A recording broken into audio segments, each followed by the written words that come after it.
special Saturday edition of Two Real Live. I feel like it's like such a cop-out to call it a special edition because there's literally nothing special about it. It's a special edition. It's Saturday. Come on, you got to go with it. Yeah, I'm going with it. You just got to go with it. I know, I got to bring my party hat. You got to bring the party hat. Don't noisemaker. What we want to say is that we don't normally come on Saturdays. Or go live, I suppose is the way I should put that. Hello, all scientists. So good to see you. Oh, sweet. We are normally not doing that. But we are today going live because we have 40 pages left before we can get to the interrogatories. Mm-hmm. And I'm so excited because, I've been trying to figure out like my workflow and be able to repost this stuff. And I'm really excited because I had a little bit of a breakthrough and I'm going to be able to I haven't figured out the full schedule yet. I'm going to let everyone know because these lives are going to get posted on the main channel, edited slightly, and also with chapter markers, like really distinct chapter markers. Yeah. So this way, if you guys liked something and you want to share it, or you just want to refresh your memory before the next live, or whatever, you want to talk shit, whatever, you'll be able to refresh your memory before the test. Well, I don't know, whatever. I mean, people like having access to that for whatever reason. Yeah, I also thought that it'd be really great to make a Lively v. Baldoni playlist of like little clips and I don't know. Yeah. This kind of shit. Yeah. It would. Okay, so shall we? Yeah, Concerned Citizen just popped in. Oh, sweet. Hanada is here. That's nice.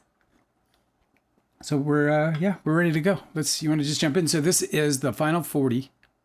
Well, okay, so I don't really understand the difference between this document, which is the memorandum for the motion for summary judgment, and then there's also a separate document that is a statement of facts. Okay? Yeah. So the introduction had basically a statement of facts. The other one, I'm sure, is a redundancy of that, maybe just a little bit more fleshed out. Well, I mean, we can always just peruse it tomorrow or offline, and if you think it's something we need to do a show on, we will. What I also thought would be really helpful is if we showed whatever evidence is available to us, because a lot of it is still sealed, but they're referencing evidence all the time. And so I didn't know whether you wanted to work the controls and show everybody. It's just, I went and did some of that and it's extraordinarily bullshit. And what do you mean by that? It's just what I mean tedious? Is they'll cite evidence. Okay. They'll be like, according to this factual statement, and it'll be somebody and one of these people in the deposition saying that they heard some shit. Like, it really isn't evidence. Or the other day, Justin Baldoni texted what I guess is his, intuitive medical practitioner or something, like some sort of, medical psychic that he uses. I don't know anything about this. Okay. Anyway, it was just a person who's not involved in the case and telling her that Blake Lively gave the ultimatum that if she wasn't allowed to participate in the editing, then she wasn't going to promote the movie. Which doesn't make any sense if you know anything about filmmaking and actors and their responsibilities in film and studios and all of this other shit. And it was the only thing that they cited as evidence was him sending a text message to this person who's not even a party to the case or involved in any way. And it was just him. It was just the little statement. So it's like, if that's what passes for evidence, then any of us could make up any story, text a friend, and then win a lawsuit. Stacy's with us. Foz is with us. Our scientist said, it's called the Statement of Undisputed Facts, and it's a requirement for the motion. Yes. So this is the memorandum. Now what I was going to do is finish the argument part, which is where they're talking about how she doesn't have a factual argument for her litigation. A legal argument. They're going to go through the laws and talk about why the laws she's citing doesn't apply, and I think that that's a really interesting discussion. Yeah. But then I know that the statement of facts is part of it and has to be. Yeah. But I've just wondered whether it was worth going over it because it seems like it's going to be kind of redundant. We'll go over it. I want to be thorough. I don't want anybody to think that they're not getting the full story from right here to real life. Right now. Sponge is asking if I would ever make a Don's Plum 2. It's interesting. It's an interesting question because I don't think I would ever make a movie called Don's Plum 2. But would I ever make a movie that is similar to Don's Plum in approach and perhaps even to some extent premise? Or yeah, I would. I think a lot of filmmakers do that. Like Gus Van Sant does that. Jim Jarmusch does that. I think I absolutely would do that. I think there's a lot of filmmakers that they'll do like Like I know Gus Van Sant has his death trilogy.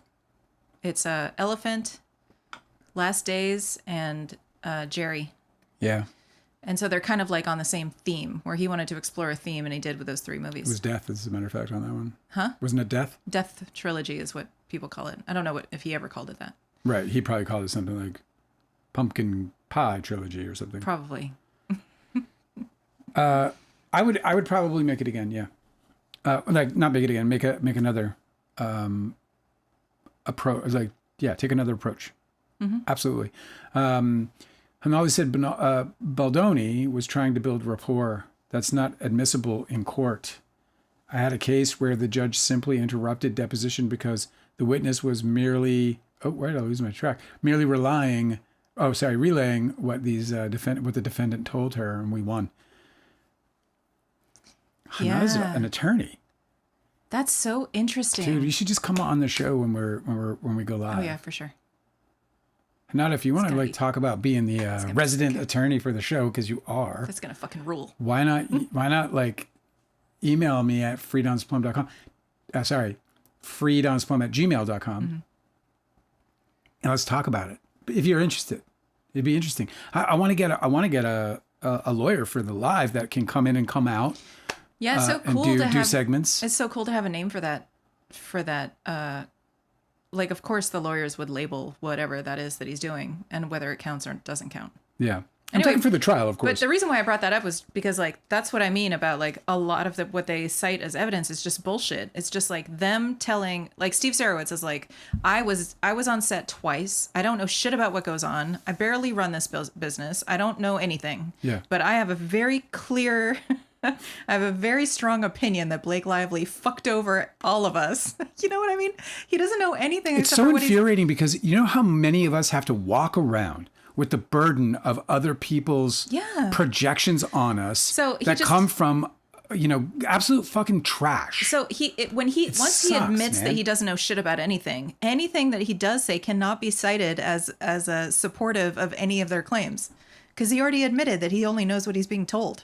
So if there's one person in the entire group who is rumor milling, then they all think they have a case, but it could just be completely fucking fake. And it seems like that's generally what we're talking about. Like, I don't know where they're getting this information, other than Baldoni's constantly whining to everybody. But his complaints don't make any sense in reality, you know? Yeah. Anyway, I want to get started because this is it's really juicy right out the gate. Let's rock on, baby. Okay. Let's go. Did you catch up with the chat? I mean, not really. We got there, but they're gonna take care of each other. Oh, Nas just said, "Yay to my favorite couple." So nice. With clap hands and stuff. I think they're gonna be okay. Like they're ready to go. They're gonna get into mode, and we'll catch up with them. All right, sweet. Hang on, I gotta turn on Let the party begin. Okay, so the argument starts with. For the reasons set forth below, Lively's claims all fail. Of course they do. The motion also incorporates the arguments in defendant's motion for judgment on the pleadings, including that extraterritorial application of California statutes is improper because, as the undisputed facts show, no alleged instance of harassment took place there. This is the first one. This is the first one that there's no way that they're going to prevail on. They're saying that that all of her California claims cannot stand because none of the incidents of harassment took place in California. However, the claims, the California laws do stand, and they've already decided this already, because it's a California company. Wayfair is a California company. Justin Baldoni, who is being sued, he's the defendant. And Jamie Heath. They reside in California. It's like definitely jurisdictionally sound. Yeah. And as a California company, when you're saying that your company did not follow legal protocols for how to address sexual harassment complaints in the workplace, I mean, what other state, so are you just like an offshore, you don't have there's nothing ruling, there's no jurisdiction whatsoever? No, they're completely impervious. It's a California company, so it's a California law, has to apply. It's absurd. But I'm sure they would love to get away from that because the whole treble damages problem is because of California. I mean, this feels more procedural than anything. They're like, and we'll just give this a shot and get you to rule on it so that I can try and maybe come up with something, during appeal that might make this stronger, or just leaving you know, no stone unturned, I suppose. Yeah. But it's That's what they're doing for sure. They're going to throw all the spaghetti at the wall. stupid ridiculous. Okay. Part 1, Lively cannot prove any actionable sexual harassment. Sexual harassment. This part I thought was stunning when I was looking over it today. In fact, I stopped because I was like, I'm just going to read all of this for you guys because I was going to do my version of cherry picking, but forget it. Okay. So what they actually want us to believe here is that, it's like that narcissist prayer. Do you still have that up? No. Why don't you read it to us and then we'll, do you want to do that for, or you think you should give us what they want us to believe first? here is that it wasn't that bad. Okay. Yeah. The court, as well as many others, have pointedly observed that in evaluating what constitutes actionable harassment or a hostile work environment, context matters. Comments made on the set of filming a movie about adult themes may have a different material effect from similar comments made in a routine office setting. Lively knowingly took on a lead role in a provocative, sexually charged film based on a book famous for its intense, intimate scenes. When viewed in context, no reasonable juror could find that the handful of comments and miscommunications Lively has mustered amounts to sexual harassment. So what they're saying is that she asked for it. What they're saying is that they don't have to have a professional working environment because what they're doing is talking about sex scenes. What they're saying is that it is they said such context a matters. terrible defense. I know. It's Justin really Baldoni, a laughable feminist defense. king, right? Like, But the problem with that, toxic masculinity slayer, wants you guys to know that he is conducting a workplace where sexual harassment is kind of okay because they're making a movie that has sex in it. The problem with this is just like, I mean, it's so easily countered, if not totally squashed, by just an expert in the industry will just come up and say, no, we conduct our business. Like, it doesn't matter. I mean, obviously we can't have people portraying the kind of behavior they're acting in movies, or that the environment is then gives somehow like permission to be certain ways that would otherwise be considered wrong. Another thing that I thought was interesting is they said, it's so stupid. When evaluating what constitutes actionable harassment or a hostile work environment, context matters. Okay, that's a quote from this motion for summary judgment. Okay, so the context in which we just saw the BTS footage of them at the bar getting ready to film a scene in which Ryle's sister reveals to the group that she's pregnant. Okay. So Ryle and Lily are there, and it's a very celebratory scene in a bar in public. There's no sexual themes whatsoever. Okay. It's a very wholesome scene. Yeah. That is the scene in which he wants us to believe that the context matters, and it's not actually sexual harassment if he calls her sexy in that scene. I'm sorry, but that's not in the context of whatever you want us to believe about how Lively took on a lead role in a provocative, sexually charged film based on a book famous for its intense, intimate scenes. It also has normal scenes, and that was a normal scene where Justin Baldoni called one of his actors sexy. You know what I mean? That's the context of that claim. Yeah, for me, the curiosity is around whether or not it even matters because of the retaliation. So I agree with you, but they're trying to poke at this part first. I understand, but I'm just talking about from a juror's perspective. Like, in a situation where what matters is whether or not they were so afraid of what she was going to say that they went on this, I'm going to call it a crusade, but like, they went on this damaging social PR stunt. Yeah. To destroy her. And it wouldn't even surprise me if it got out of hand, if they just wanted to burn a little grass and they ended up taking down a forest, I was thinking about this earlier today, and I don't know why nobody else has brought this up or why I haven't brought it up. It seems so simple. If you were a publicist and you wanted to improve Justin Baldoni's reputation in the midst of this conflict, why aren't they ever trying to convince anyone that there was no conflict? Yeah. Why is it that they've been full bore? And now they're playing like, okay, so there were some things. Whereas before they were like, nah. No, they were full bore. There was a conflict. She is the aggressor. Oh, right. And he is the victim. Instead, what would be best for the film and for Justin Baldoni completely is we don't understand what's going on. He's obviously innocent and he's going to deal with what he has to deal with this, with whatever allegations. But there's no conflict. Everything was kumbaya. These guys, that was a Baha'i set, How come they didn't do that? The reason is because it had to be they had to create this smear campaign that buried her, right? That was the objective. Well, so you're saying that are you trying to say that it wasn't retaliation, that it was something they just wanted to do?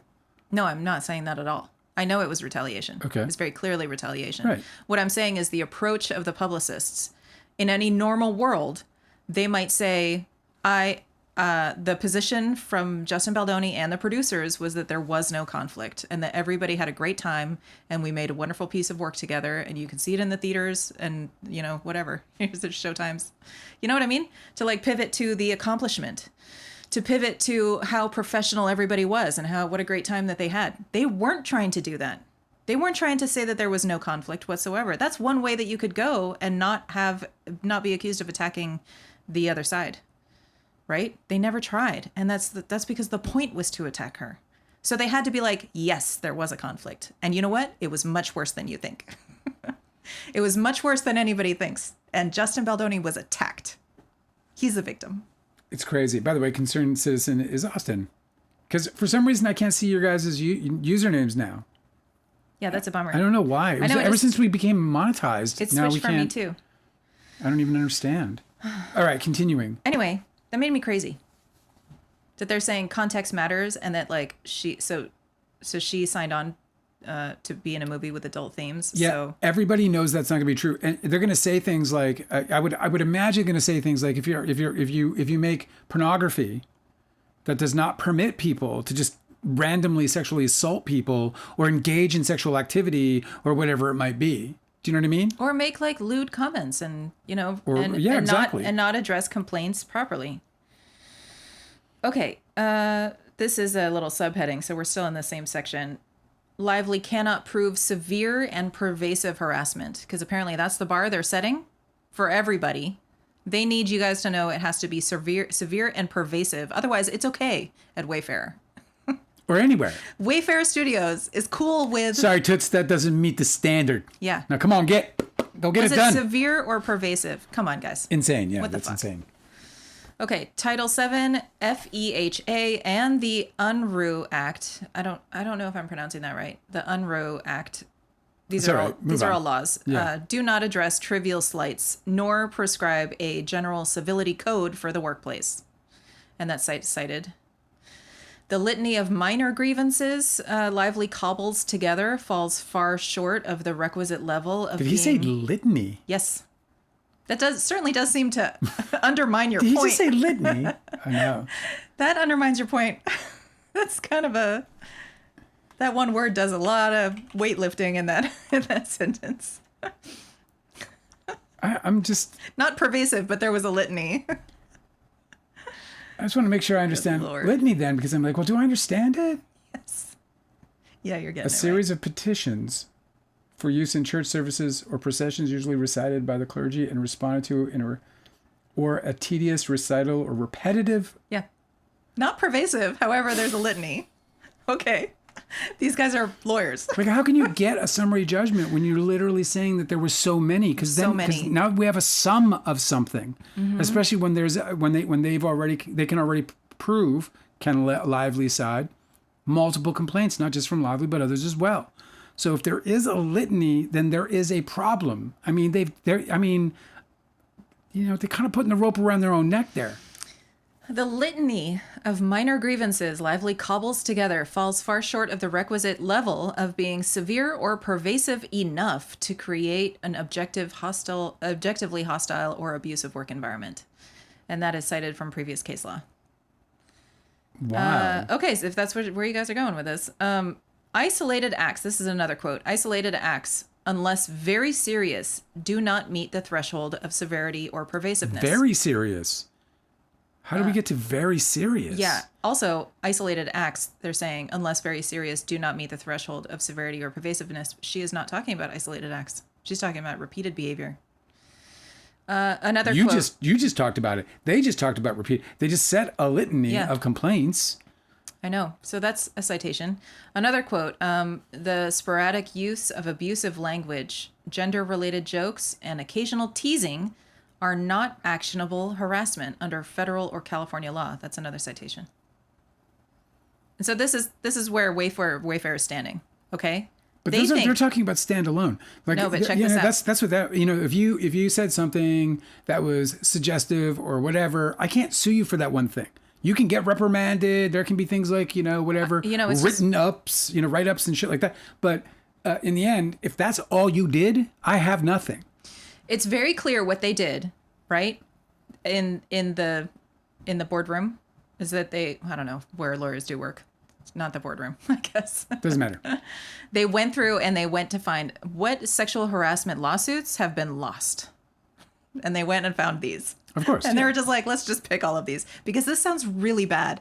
Wayfair is standing by that they think that this is approved behavior at in a Wayfair production. Okay. Yeah. The sporadic use of abusive language, gender-related jokes, and occasional teasing. They're saying that those are not actionable harassment under federal California law. That it's okay if you're a Wayfair. Occasional teasing. If you're on a Wayfair production and you act that way. In separating low-level objections from legally cognizable wrongs, courts consider the totality of circumstances. Think of how pesky bosses can be then. Like, because we're talking bosses now, right? Because they're saying that's not actionable. So bosses can just go around occasionally and in some kind of petty way make gender-related jokes. Make gender-related jokes and inappropriate statements and create the feeling of an unsafe and unequal working environment. Okay. Oh, I didn't know that. Wayfair. So that's what a Baha'i set's like, huh? That's what you guys are saying? So a Baha'i set, that's the argument you're making? Well, that's how the Baha'i religion kind of works because women are inclusive all the way up until management. Up until the top. Yeah. Up until the top. And then at the top, it's men only. Yep. So what is that?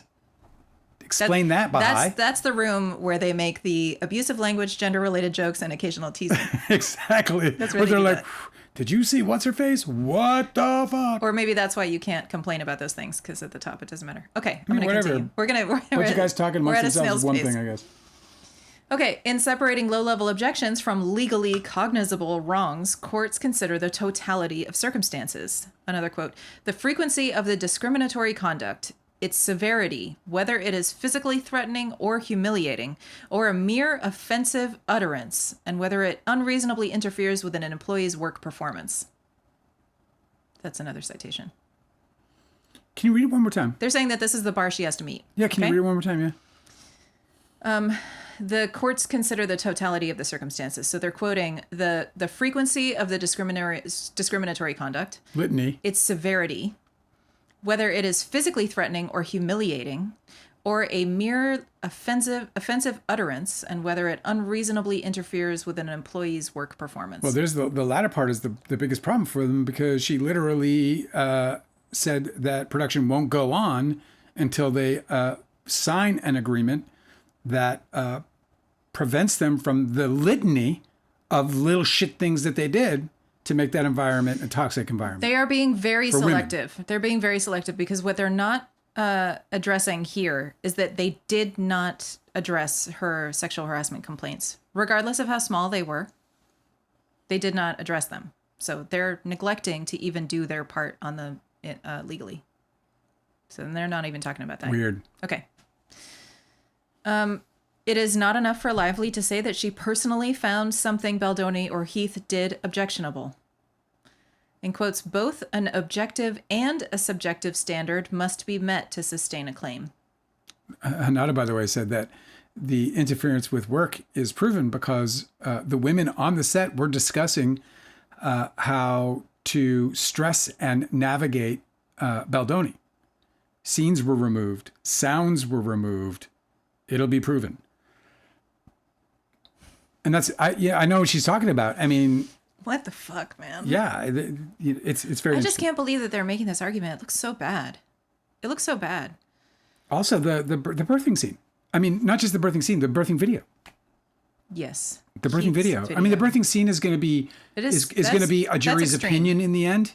It's going to be a jury's opinion. Maybe the jury might find that while they didn't provide or lock down the set as they promised or said they did. Oh, you're talking about the hospital birthing scene? Yeah, there wasn't really anything of tremendous offense.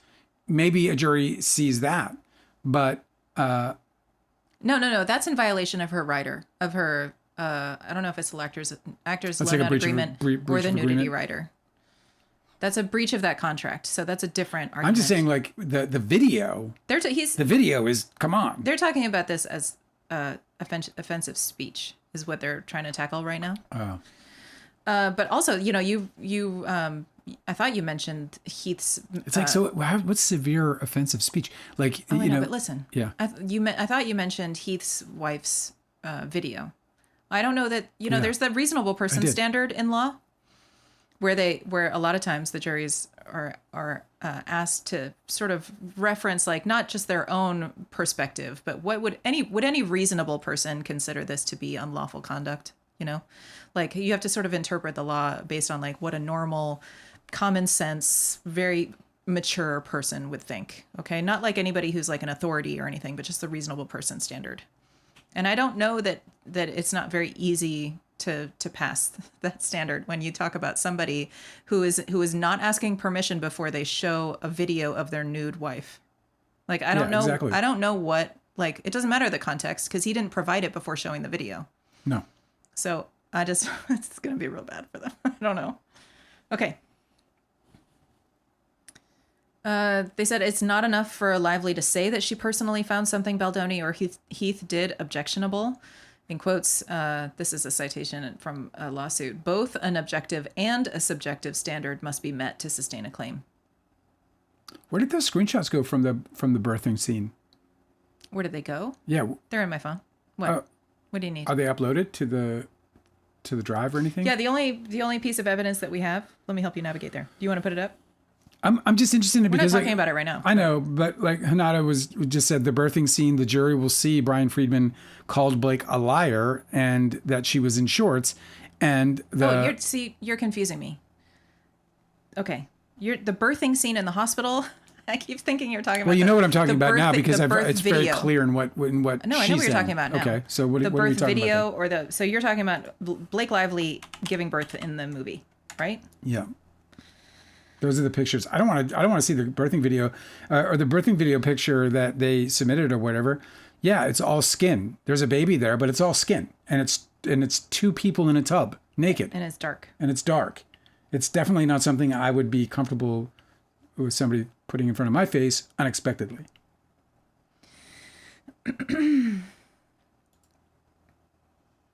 I have a folder it ends with us film screenshots. Is it shared? Let me see. Okay, it is now. Great. Yeah, so we'll get to it in a minute because I'm going to jump in like deeper when we turn to the chat, but they flat out lied, and I knew they did, and people will remember that I was talking about how the only way that she would ever have been in shorts is if they were shooting a reverse angle, which I after seeing the movie saw that they couldn't do that because they had the bed right up against the back of the wall. So they shot a side angle instead of an over the shoulder. So at no point was she in shorts. At no point. I can't remember how I can't remember how we got onto this topic because it's not in the. Okay, well, let's just keep going with that. Well, I know we kind of switched the rails on it, so keep going with with what we're doing, and we'll get to it in the. Okay, they continue. Lively's claims premised on a few purportedly offensive utterances and on-set mishaps. That is that's such passive language. Was it a mishap, or was it a person who made a mistake, or was it a person who did something inconsiderate and offensive? Well, mishaps. Did it generate complaints? Did it make people uncomfortable, and did it generate complaints? No, but like mishaps. And then what did you do about the complaints? Nobody's responsible. Yeah, but I mean, you can call it a mishap, but was there a complaint? Okay. Do you know what I mean? Yeah. Lively's claims premised on a few purportedly offensive utterances and onset mishaps do not satisfy these standards. And neither does calling them mishaps. No. Satisfy any fucking standard of resolution. That Baldoni, in directing particular scenes, twice used the adjective sexy to refer to how female characters appeared in their assigned wardrobe is hardly surprising given the sexually charged nature of scenes in the film. It's fucking inappropriate. Again, they were in a bar where in onesies where he had no reason to be using that word in the context. No. And if you look at Blake Lively in the onesie, she has the zipper down to just above her belly button, around the what is that? No, The solar it's plexus. just like where like the clasp of a front. It's below her. You can see the You round can't of her even breasts. Yes, but it's not. It doesn't even reach the bottom of her bra. It's not her belly button. No, it goes past the bottom of her bra. I said it's above it. I have that screenshot too. I don't have to argue. You want to with refer to it? I just shared it with you. You don't have to argue with me. Jeez. You said belly button. That's so much farther down. Well, it's not. I said no, I didn't. I said it was above the belly. I'll show you in the replay. That's not what I said. See? Go ahead. The banality of such conduct Ooh. and its general low level. We got a reader. We got a reader. And its general low-level offensiveness is underscored by Lively's redacted during her work on the film Redacted. Are they citing a different film that she was in to make their point? I wonder. Video footage confirms that Baldoni's use of the word sexy in reference to Lively's wardrobe was entirely unremarkable. Lively was not scantily clad, but dressed in an oversized fleece onesie. Yes, that makes it worse. That makes it worse. Nor was this anything that might remotely approach... It's so weird that they don't understand how that makes it obviously worse. It completely contradicts their that point. means he's literally getting turned on by the idea, and it has nothing to do with what's going in the fucking movie. It totally or what's going on in the movie. It contradicts their point entirely that they were saying that she should expect it because they're sexually charged.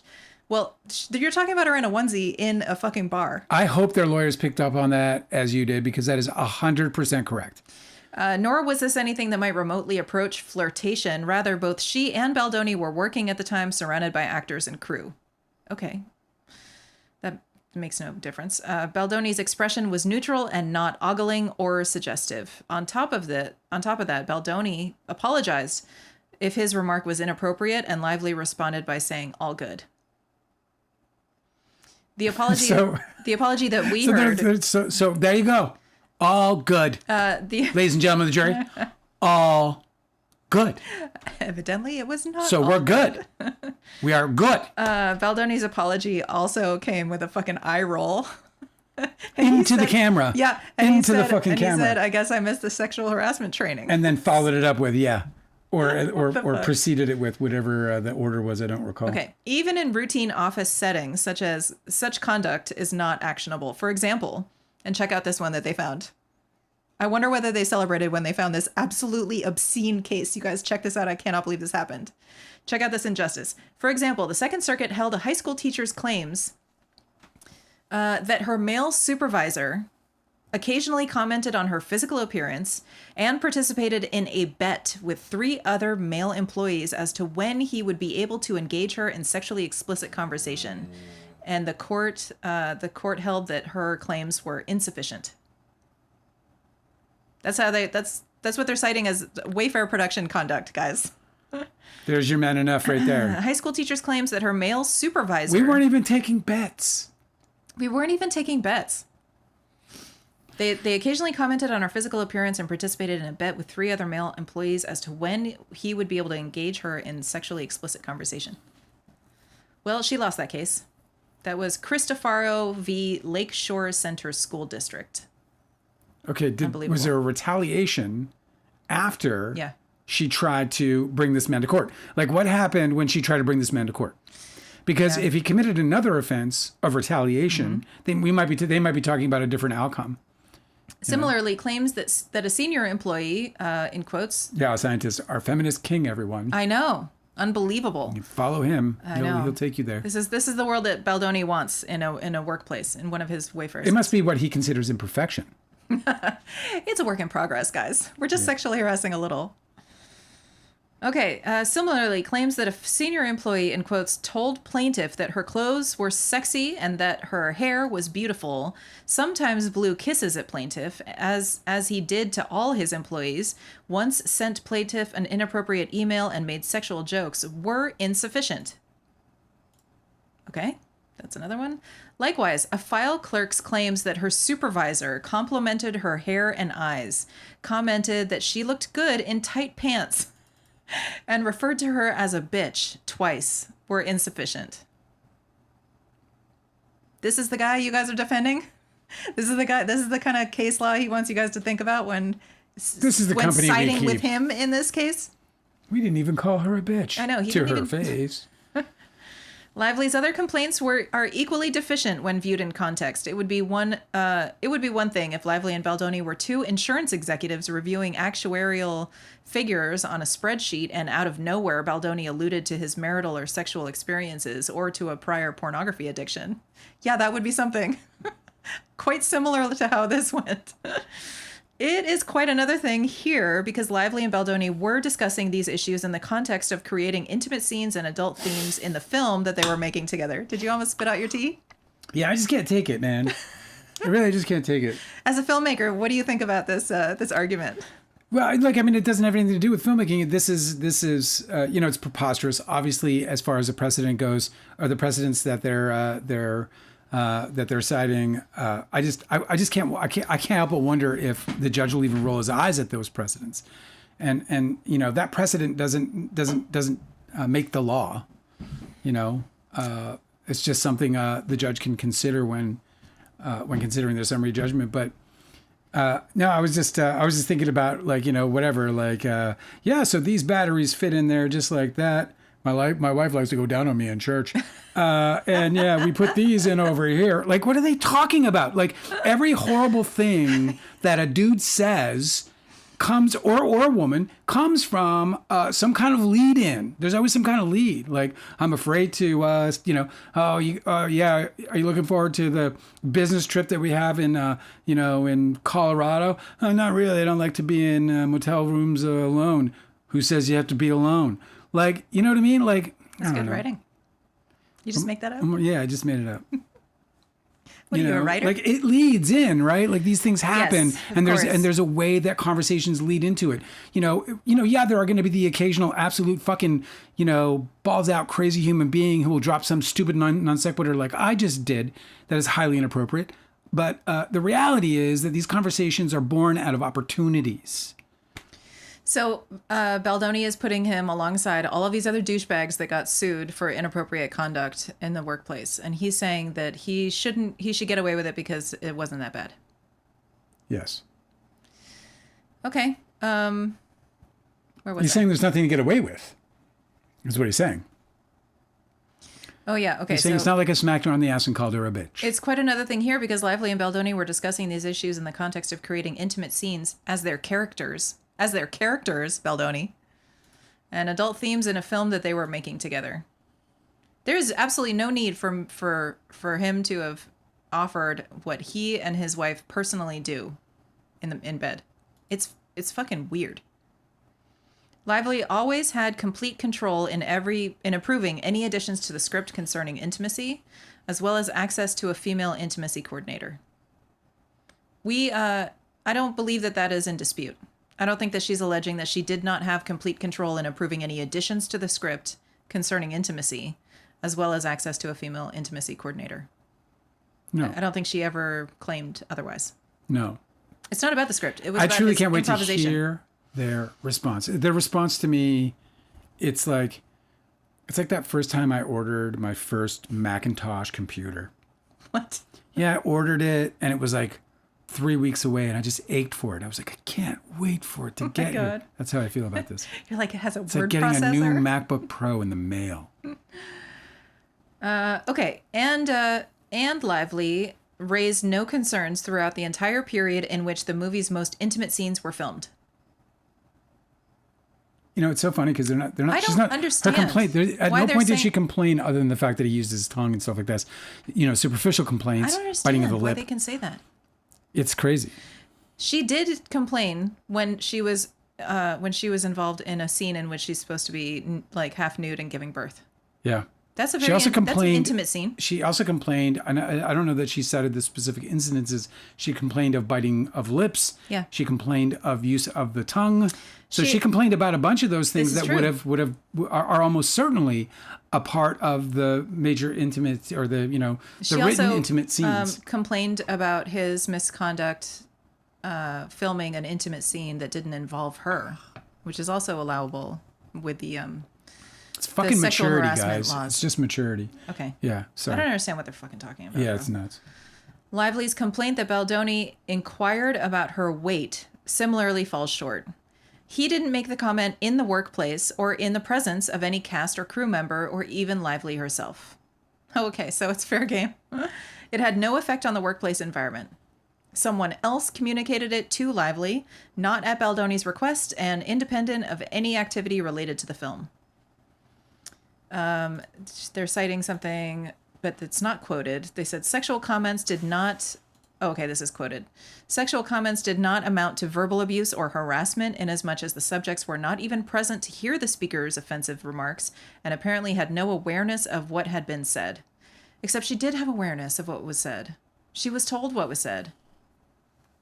And it was about her. This is so weird. I mean, I don't know whether the law doesn't apply to this or whatever, but I understand why she was offended. I understand why he crossed the line with that. Are you with me? Yeah. Don't you? I'm sorry? Don't you? Yes, I do. Okay. In another lawsuit, he's citing McSweeney. This court rejected Title VII claims. It observed that calling someone a housewife or commenting on a coworker's breast implants would be highly offensive in a run-of-the-mill office. At the same time, however, in connection with the reality TV show Real Housewives of New York City, those comments had a different ring. This court held that even such obnoxious and insensitive comments did not rise above the level of a petty slight. The California Supreme Court also has similarly observed, in quotes, the circumstance that this was a creative workplace focused on generating scripts for an adult-oriented comedy show featuring sexual themes is significant in assessing whether the plaintiff had viable harassment claims. The plaintiff claims that male writers made graphic comments about having sex with an actress on the show only once or at least twice in 4 months was not sufficient to support her claim that hostility toward women permeated the workplace. Lively's claims suffer that same fatal defect. She is not claiming that hostility toward women permeated the workplace. No. She's not. I am just astonished that they're trying to cite these other cases that are. This is like the place where obscene. I get scared. Yes. Like I literally get scared because like this is the part where I don't know how judges interpret case study. So I just don't know how they, like with precedents, I don't know how they deal with it. I don't know how it's processed. Mm-hmm. So the whole thing gets me nervous. Like I actually am feeling pangs of anxiety over it because it's like, well, so because she said herself, and I don't know if this is, I wonder if, like an opening argument could go something like, they're going to tell you that the offenses they committed, they're going to admit to it. They're all going to admit to it. And they're going to tell you that it was petty, that it was minor. There was a litany of it, but it was minor. It really didn't amount to much. And the truth is that Miss Lively wouldn't have necessarily filed a litigation just based on the litany of offenses that they already admit to committing. It's the retaliation because she complained, because she spoke up, because she did not want that in the workplace anymore. And when she did speak up, all of that litany of sexual harassment disappeared. And they acted professional. And they completed a film that went on to make $340 million. So But he wanted to know that she could be buried. Well, that comes later, right? That comes later because yeah, right. But after she complained, he felt threatened. He felt like his man enough persona would get threatened. He wasn't threatened. He felt threatened. Right. It's very different with him. This is the thing with. So that's what I'm wondering about. Is it about, because I think she's already said herself, hey, it's not just the sexual harassment. She said herself, I'm sure she said herself, I've certainly gone through worse in Hollywood. And I would imagine she had or has. But they didn't retaliate. None of them tried to destroy her career. Mm-hmm. None of them tried to destroy her reputation after being confronted by it or with it. Unbelievable. Okay. But I do get nervous. Like I get extremely nervous. Whenever I read that shit in cases, I'm like, oh my God, what will they think? Like, will they be like, yeah, he can call her a little silly bitch and he can say he banged her in the back alley. Like, he can do it. He can say it. Okay, the next section in this a little subsection. So we're in this. It's still in the same topic, but Lively apparently they're saying is was not targeted on the basis of her gender. To sustain a sexual harassment claim, Lively must show that the offending conduct was motivated by her gender, that she was treated a certain way because she was a woman. In quotes, the critical issue Title VII's text indicates is whether members of one sex are exposed to disadvantageous terms or conditions of employment to which members of the other sex are not exposed. Lively cannot show here the basis... Lively cannot show that here. The basis of many of her claims has nothing to do with her sex. For instance, Lively contends that there was too much hugging on the set. She does not claim, let alone prove, that hugging was gender specific. The undisputed evidence, including video footage, shows both men and women being hugged. Well, that's cute that they're just like isolating their argument to just the hugging. She also didn't say that, all they did was hug women. No, I know. Well, she didn't. Oh my God. It's really cute that what they're doing to make their point is like finding the single allegations that she made that weren't gender specific to be like, see? Yeah.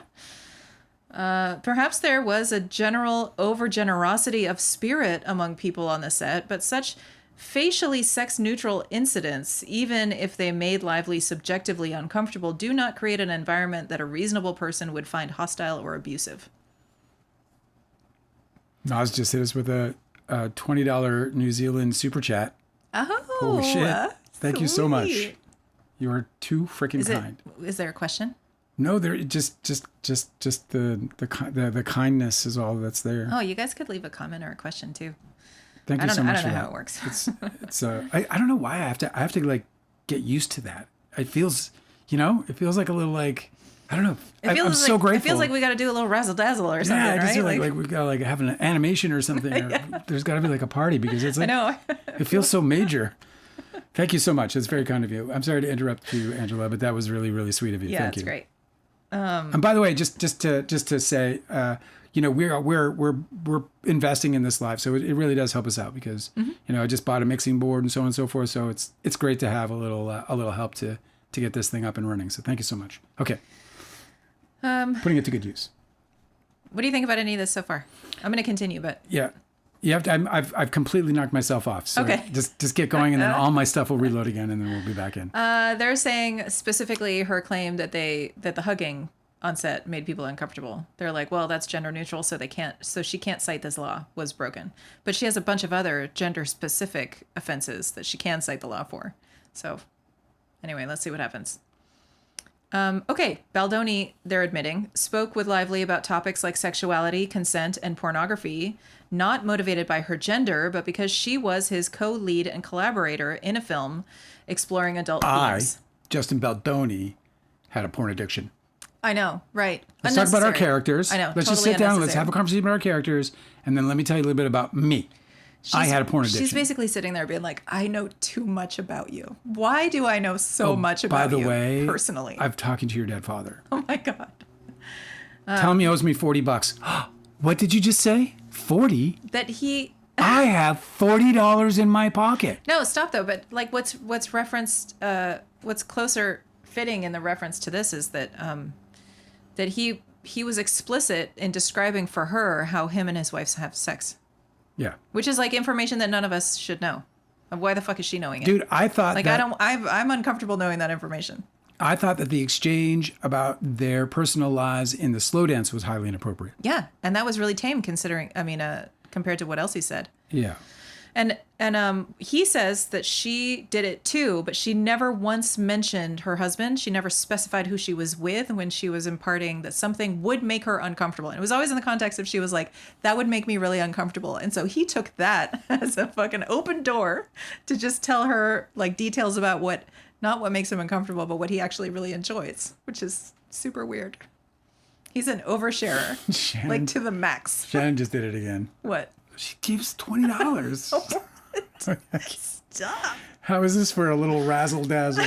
Razzle dazzle. Jesus Christ.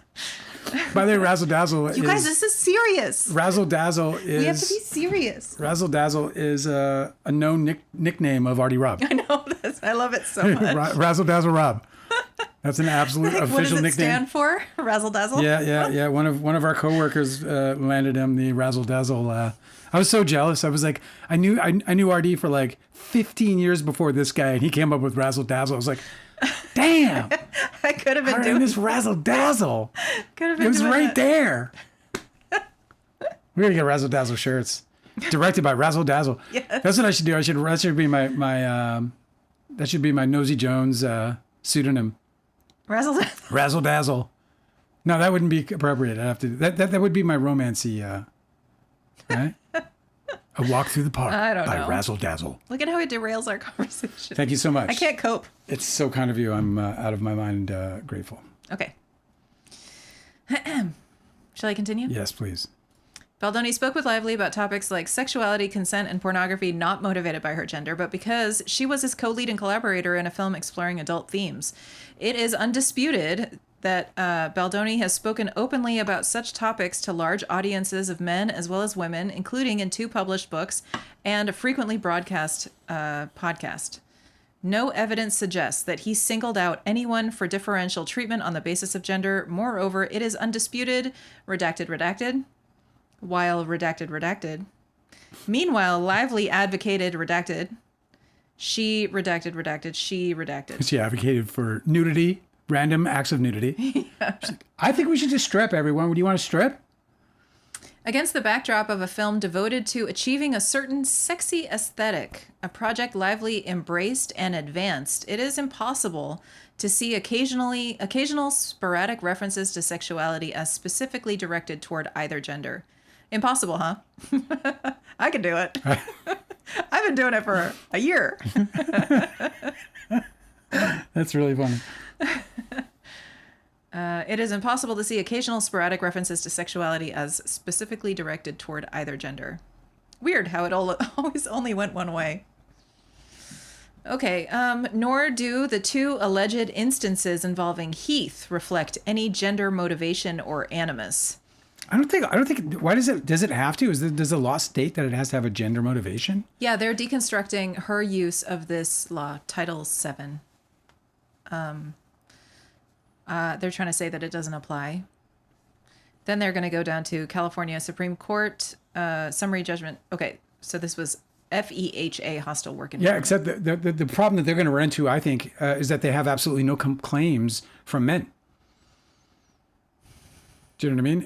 It's only women, and the instances that we have captured are only with women. Oh, you know what? That's just because women are too sensitive. Oh, yeah, right. My bad. Forgot about that. Nor do the 2 alleged instances involving Heath reflect any gender motivation or animus. Lively was shown a fragment of a video. Yeah, before she told him to fucking stop.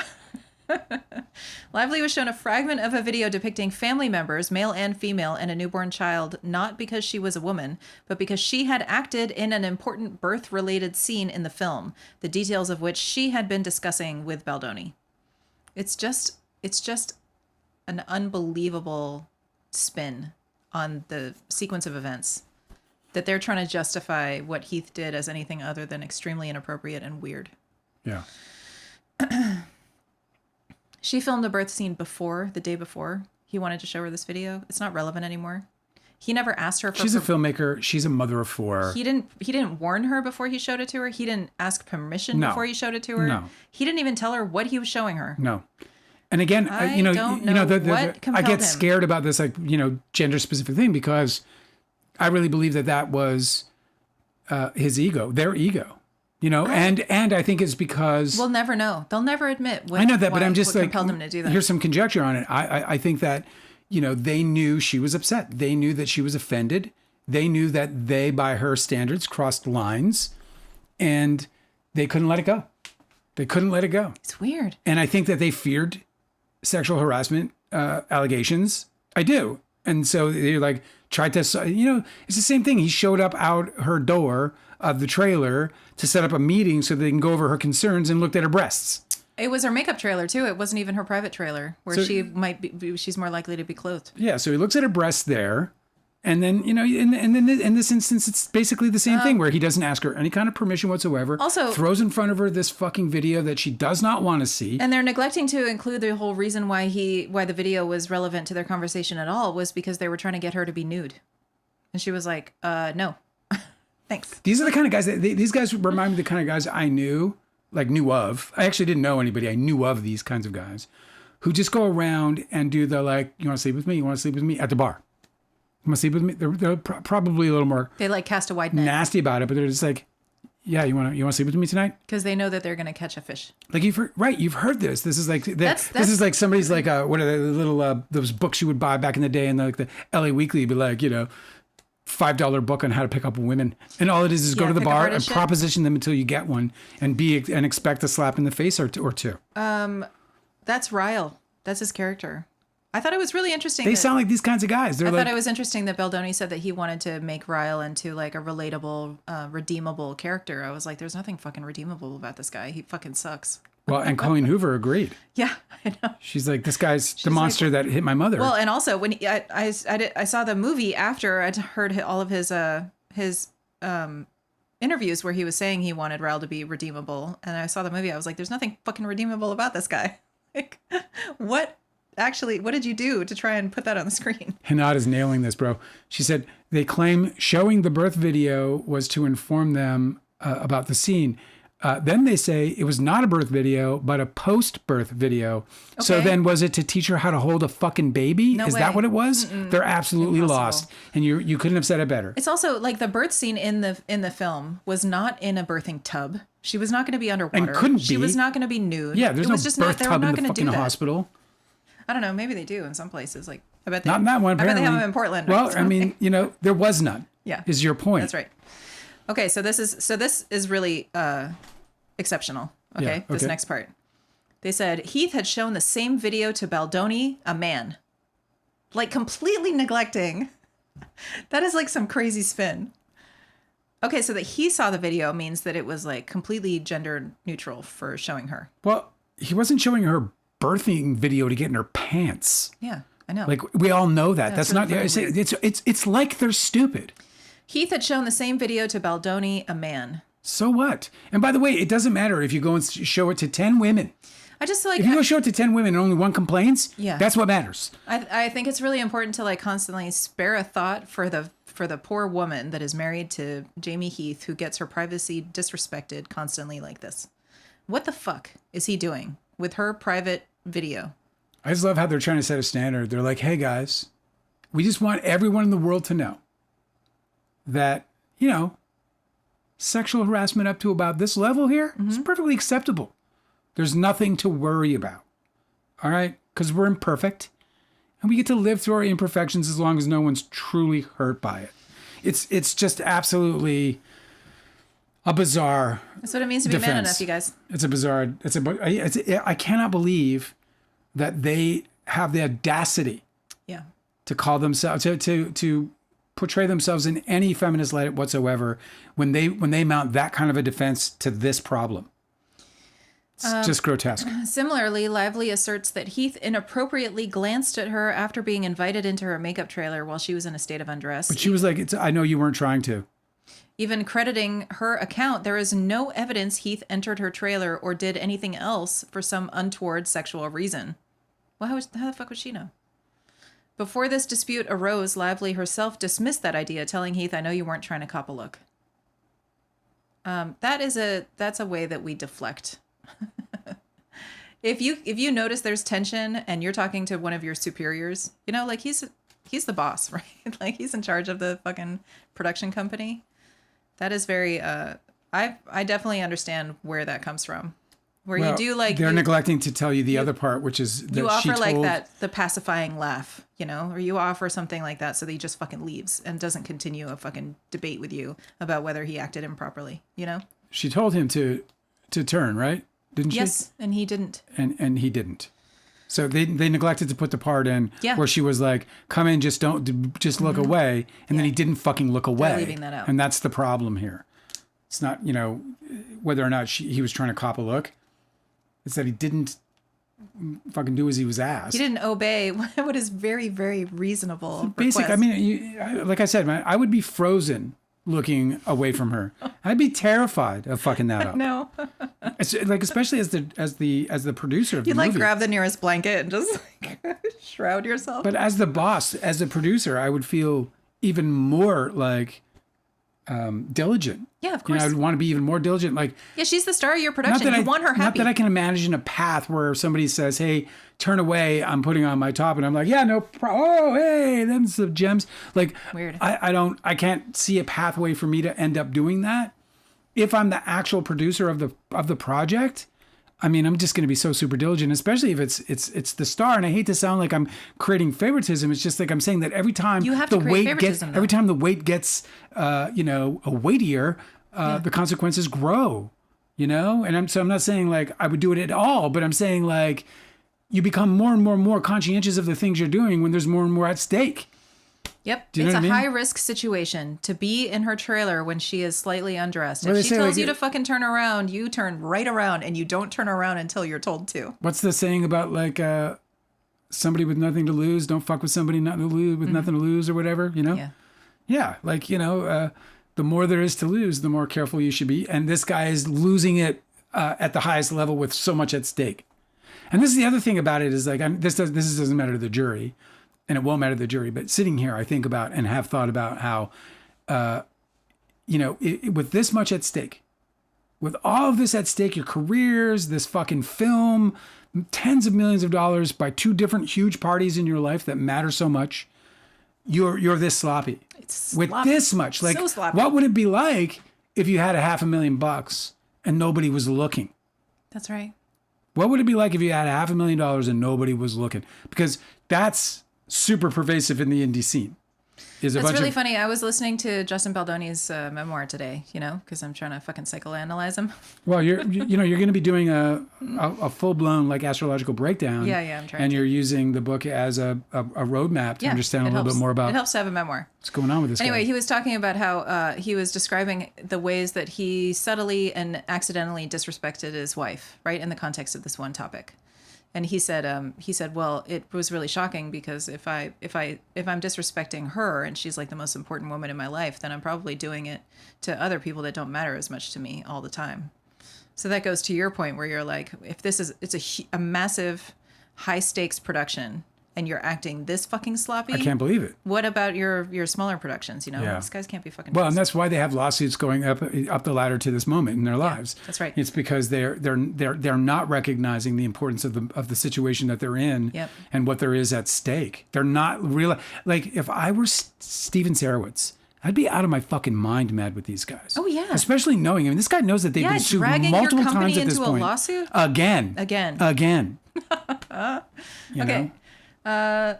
We have to make better time because we have Go. to get through this document. Lively relies on the fallacious assumption that any unwelcome reference to sex or sexuality is gender discrimination. That is not the law. Exposure to overtly sexual conduct far more egregious than that alleged here is not actionable if not specifically motivated by gender. Brian Freeman knows that she took her claims to a lawyer who compared it to the law. Yeah. And then the lawyer said, yes, you have a case. And then they filed the case. That's how that goes. But continue. Like she's sitting around with the fucking law book on her lap. In Brown v. Henderson, the court granted summary judgment and the Second Circuit affirmed even where plaintiff alleged that she was the butt of jokes about an affair with a male employee. Her co-employees threatened to sodomize one another. Jesus. And someone posted a pornographic picture of a naked, obese, spread-eagled woman masturbating. Holy fuck. And everyone was like, that's cool. That's fine. Was This is- anybody eating? This is what Wayfair wants you guys to think about when they have a Baha'i set. That is a ugly. Wayfair That's a production. Baha'i set. That's a Baha'i set. According to them, it's like acceptable conduct. It was undisputed that plaintiff was subject to unwelcome verbal conduct of a sexual nature, but the court rightly found that, according to these lawyers, rightly found that failure to adduce evidence that the conduct at issue was based on her sex is fatal to her claim. Good Lord. Let's see. This other case, Bliss v. MX. Oh my God, I get so nervous about this. I know. They dismissed claims by plaintiff bartender exposed to private sex parties and nudity prostitution and people performing sexual acts in her presence because plaintiff does not claim that she was subjected to these sites because she is a woman. Case law is particularly on point. This case cited, they're calling it Lyle. There, the California Supreme Court reinstated a grant of summary judgment dismissing FEHA hostile work environment claims, where a female writer for the TV show Friends presented evidence that male writers for the show had engaged in sexual antics, including their pantomiming of masturbation, graphic discussions about their personal sexual preferences, sexual experiences, sexual preferences, and preferences in women. The writer's room. Bragging about their personal sexual exploits. Considering the context in which the conduct occurred, the writer's room for an adult comedic show, the court concluded Her name was Kim, but I called her Everest. Go ahead. Excuse me? It's bragging. What? Her name was Kim, but I called her Everest. What? Explain. Yeah, because conquering. Oh. Climbing her? I conquered Kim. Climbing her? I climbed her. She was very tall? To the summit. She's extremely tall. I took her to the summit. And you climbed her? Yeah. It was windy. Okay. Would you mind? Keep going. Do you mind? Keep going. I'm trying to have a serious discussion here. You are. I'm going to sue you for sexual harassment. Oh! Okay. The court concluded that there was no triable issue that the writers engaged in harassment because of sex. It found that both men and women engaged in sexual jokes and commentary with no indication such conduct was undertaken to make plaintiff uncomfortable or self-conscious because she was a woman. Okay, I guess anything goes, guys. I guess what we're learning today in law school Well, I guess is that anything fucking goes, and you can be an absolute horror to the people on your set. That lacks. It does not matter. I mean, all of this does, but that lacks certain evidence because maybe she did have a history that is very much unlike Blake Lively's in Blake Lively's situation that might set some kind of standard that's that makes her a participant rather than a victim. Yikes. But Blake Lively wasn't engaged in such things. Again, if she calls her shoes sexy, that is not there's nothing sexually inappropriate there, and she's also not objectifying herself in the process.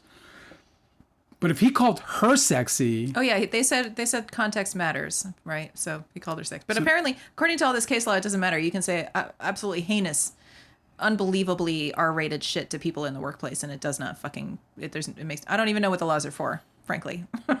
I'm terribly the laws don't fucking protect anybody, evidently. I'm terribly nervous about this part of the summary They're just judgment. like paperweights, I guess. Okay, this next section is same section, but the next subheading is defendants completely remediated any allegedly offensive behavior. They tied a bow around it, guys. We vacuumed. Lively is also unable to show pervasive harassment because any concerns that she raised, whether justified or not, was promptly addressed and rectified. Indeed, when filming resumed after Lively had raised a set of questions or protections, which happened like months of her complaining. Yeah, I mean, that's a a no-win there because they're going to obviously talk about the harassment that led up to that point and that she took matters into her own hands to straighten them out. Right. They didn't, of their own volition, take matters into their own hands and straighten the fucking problem out. That's right. When filming resumed after Lively had raised... Okay, so she's responsible for this. Thanks. Indeed, when filming resumed after Lively had raised a set of requests or protections, it proceeded without issue or incident. Thanks to her. A reasonable employee, this is a quote, a reasonable employee would hardly be able to find their workplace to be pervasively discriminatory if their employer actively took successful steps to protect them from abuse. No harassment where plaintiff offered no facts showing any complaint she made was ignored. Oh, see, that's the rub though. She can claim that. That's right. That's why those 17 points had to happen. Lively does not claim that there was any misstep or misdeed by anyone on set after her June 1st, 2023 meeting with Heath and Baldoni. Indeed, So what? Indeed, before Lively unleashed her battery of high-powered law firms, she herself redacted. There hasn't been anything, since the filing of this lawsuit. Nothing happened during the deposition either. I actually don't know if this is true because I don't know when one of her complaints was how It wouldn't matter if it was, because the complaints Why? are about what happened up to that point. No. I don't know when the young Lily scenes happened, when they were filmed. So I'm not sure. I have to Right, look but at the that wouldn't be on her. So no, that was a complaint that she made. I mean, sorry, that was a complaint that she didn't voice it on the set. I think she just put it in her CRD complaint. CRD complaint. Yeah. Yeah. Well, if that comes later, then that would obviously challenge that statement. But I don't even think it matters, because that doesn't. And again, she wrote that that she reserves her legal remedies based on the behaviors that they exhibited. So Her agent visited the set and redacted. 2 lines redacted. This is difficult. Sorry, it is difficult to see how such relatively minor alleged transgressions, all indisputably nipped in the bud while production continued, can support the massive litigation Lively has brought here. Indeed, that is precisely why one of redacted. what's so weird about that statement is just because, like, obviously the litigation is about the retaliation, and you know that. Yes. And the part that has me so like sweaty in the palms is like, if the court were to, based on these precedents, if they were to find that her sexual harassment didn't meet the standard for any kind of legal litigation, then does that mean that the retaliation doesn't matter? And it can't, right? Like, that wouldn't make any sense. Like, if somebody overreacted because they didn't realize that there wasn't any real case against them, and they went and crimed as a result of it, they still crimed. Yeah. So I just think that it might be that. Isn't that like a twist in a movie or a book, at least, right? That, like, I thought somebody did something, and then I killed them, and then they didn't, and oops. Still murder. I don't know. I'm sure that's a theme in a bunch of stories. Right. Yeah. Romeo and Juliet is one. Well, no, but because it's, a mistaken thing. They thought No spoilers, Dale. Drinks the stuff, thinks he's dead. Don't spoil it. Who dies first? I can't remember now. Is it Juliet? I can't remember either. Okay. So long. Okay, yeah. She cites, I think, like 5 labor laws in her causes of action. And so if she doesn't prevail on one or even a few, like, I don't think it really Well, our matters. scientists weighed in. She said no. And this is what I've thought all along, but I'm just like, all your reading has made me highly insecure. No, the retaliation is independent of the sexual harassment allegations. She just needs to show that she complained about the behavior for that. Okay. That's the next section. Part 2. Lively cannot prove any actionable retaliation. Oh, you wait. You just wait. You're going to be like a... Okay. You'll see. Subheading, Lively did not experience any actionable adverse action. To sustain a retaliation claim, Lively must prove, among other things, that she suffered an adverse action. Under Title VII, an adverse action must include conduct that would, in quotes, dissuade a reasonable worker from making or supporting a charge of discrimination. California's FEHA statute of California's whistleblower statute, upon which Lively relies, defines a quantifying adverse action even more narrowly. Citing this case law, noting those statutes rely on the same definition of adverse employee action, they require that the adverse action be employment related. That is, it must materially affect the terms, conditions, or privileges of employment. Okay, citing a bunch of case law. Lively did not suffer any employment-related adverse action. No aspect of Lively's employment changed for the worse after she presented her list of requested protections. She was not demoted. It's such an interesting problem because it's a carnival. It's not, a job that you go to every day for, 300 days a year or whatever it is. Do you know what I mean? So it's a job that ends. It's a job that has an expiry date every time. So there's got to be some kind of precedent for that. So that'll be interesting to see if they bring it. Not these guys, I won't. I can't imagine. Right. No aspect of Lively's employment changed for the worse after she presented her list of requested protections. She was not demoted, sidelined, nor paid less. To the contrary, her power in the workplace and control over the production both expanded dramatically. By her own account, redacted. Among many other things. No reasonable juror could find that Lively suffered an adverse employment action in any traditional sense. Rather than retaliate against her, defendants acceded to her every demand, providing her with a career redacted. She made like $30 million in this movie, so maybe they dropped that. The only proven... Maybe it's less than that. Maybe the gross was producer's gross and not box office gross. I didn't see it, but if it's box office gross, she made $30 million. If it's producer's gross, she probably made 8 or 9. Yeah, good for her. She fucking she produced the movie with Sony, so yeah. Go ahead. The only proven publicity efforts were reasonable defensive measures, and that's the rub. There it is. Defensive. Nope. Reasonable defensive measures aren't going to add up in the retaliation laws. You can't. You're fucked right there. You just defensive for what? You just She hadn't done anything. You just pulled the lever, buddy. She hadn't done anything until defensive for what? For months. Okay. For months until December. But you were already rocking your crisis team, bro. In lieu of a traditional adverse action, Lively claims that the retaliation against her took the form of a barrage of negative publicity outside the workplace and after all of her on-set work was done. Nothing defendants did can fairly be described as retaliation for Lively's engagement in any protected activity. Instead, Baldoni and Wayfair were reasonably attempting to protect themselves in response to an onslaught of vicious negative publicity launched by Lively and her famous husband. Unbelievable. Those cases were thrown out. Yeah. They don't get to make these claims anymore. That's weird. Defendants were exercising First Amendment and due process rights, not stepping on Lively's earlier exercised right to voice concerns in the workplace, which they had honored in full. However, their smear campaign began while she was still promoting the film, which is her being involved in the production. So she was working for the production while she was promoting the film.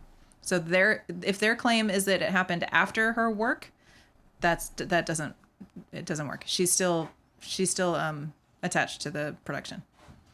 I love what Junk Farm's saying, because he's saying, I just think about how much power Brando had over Coppola. Coppola didn't lose control of the film, though. Does anyone really think that Lively had as much power as Brando? But it's not even about that. Like it wouldn't even matter, because I think the issue isn't about the power that the star has.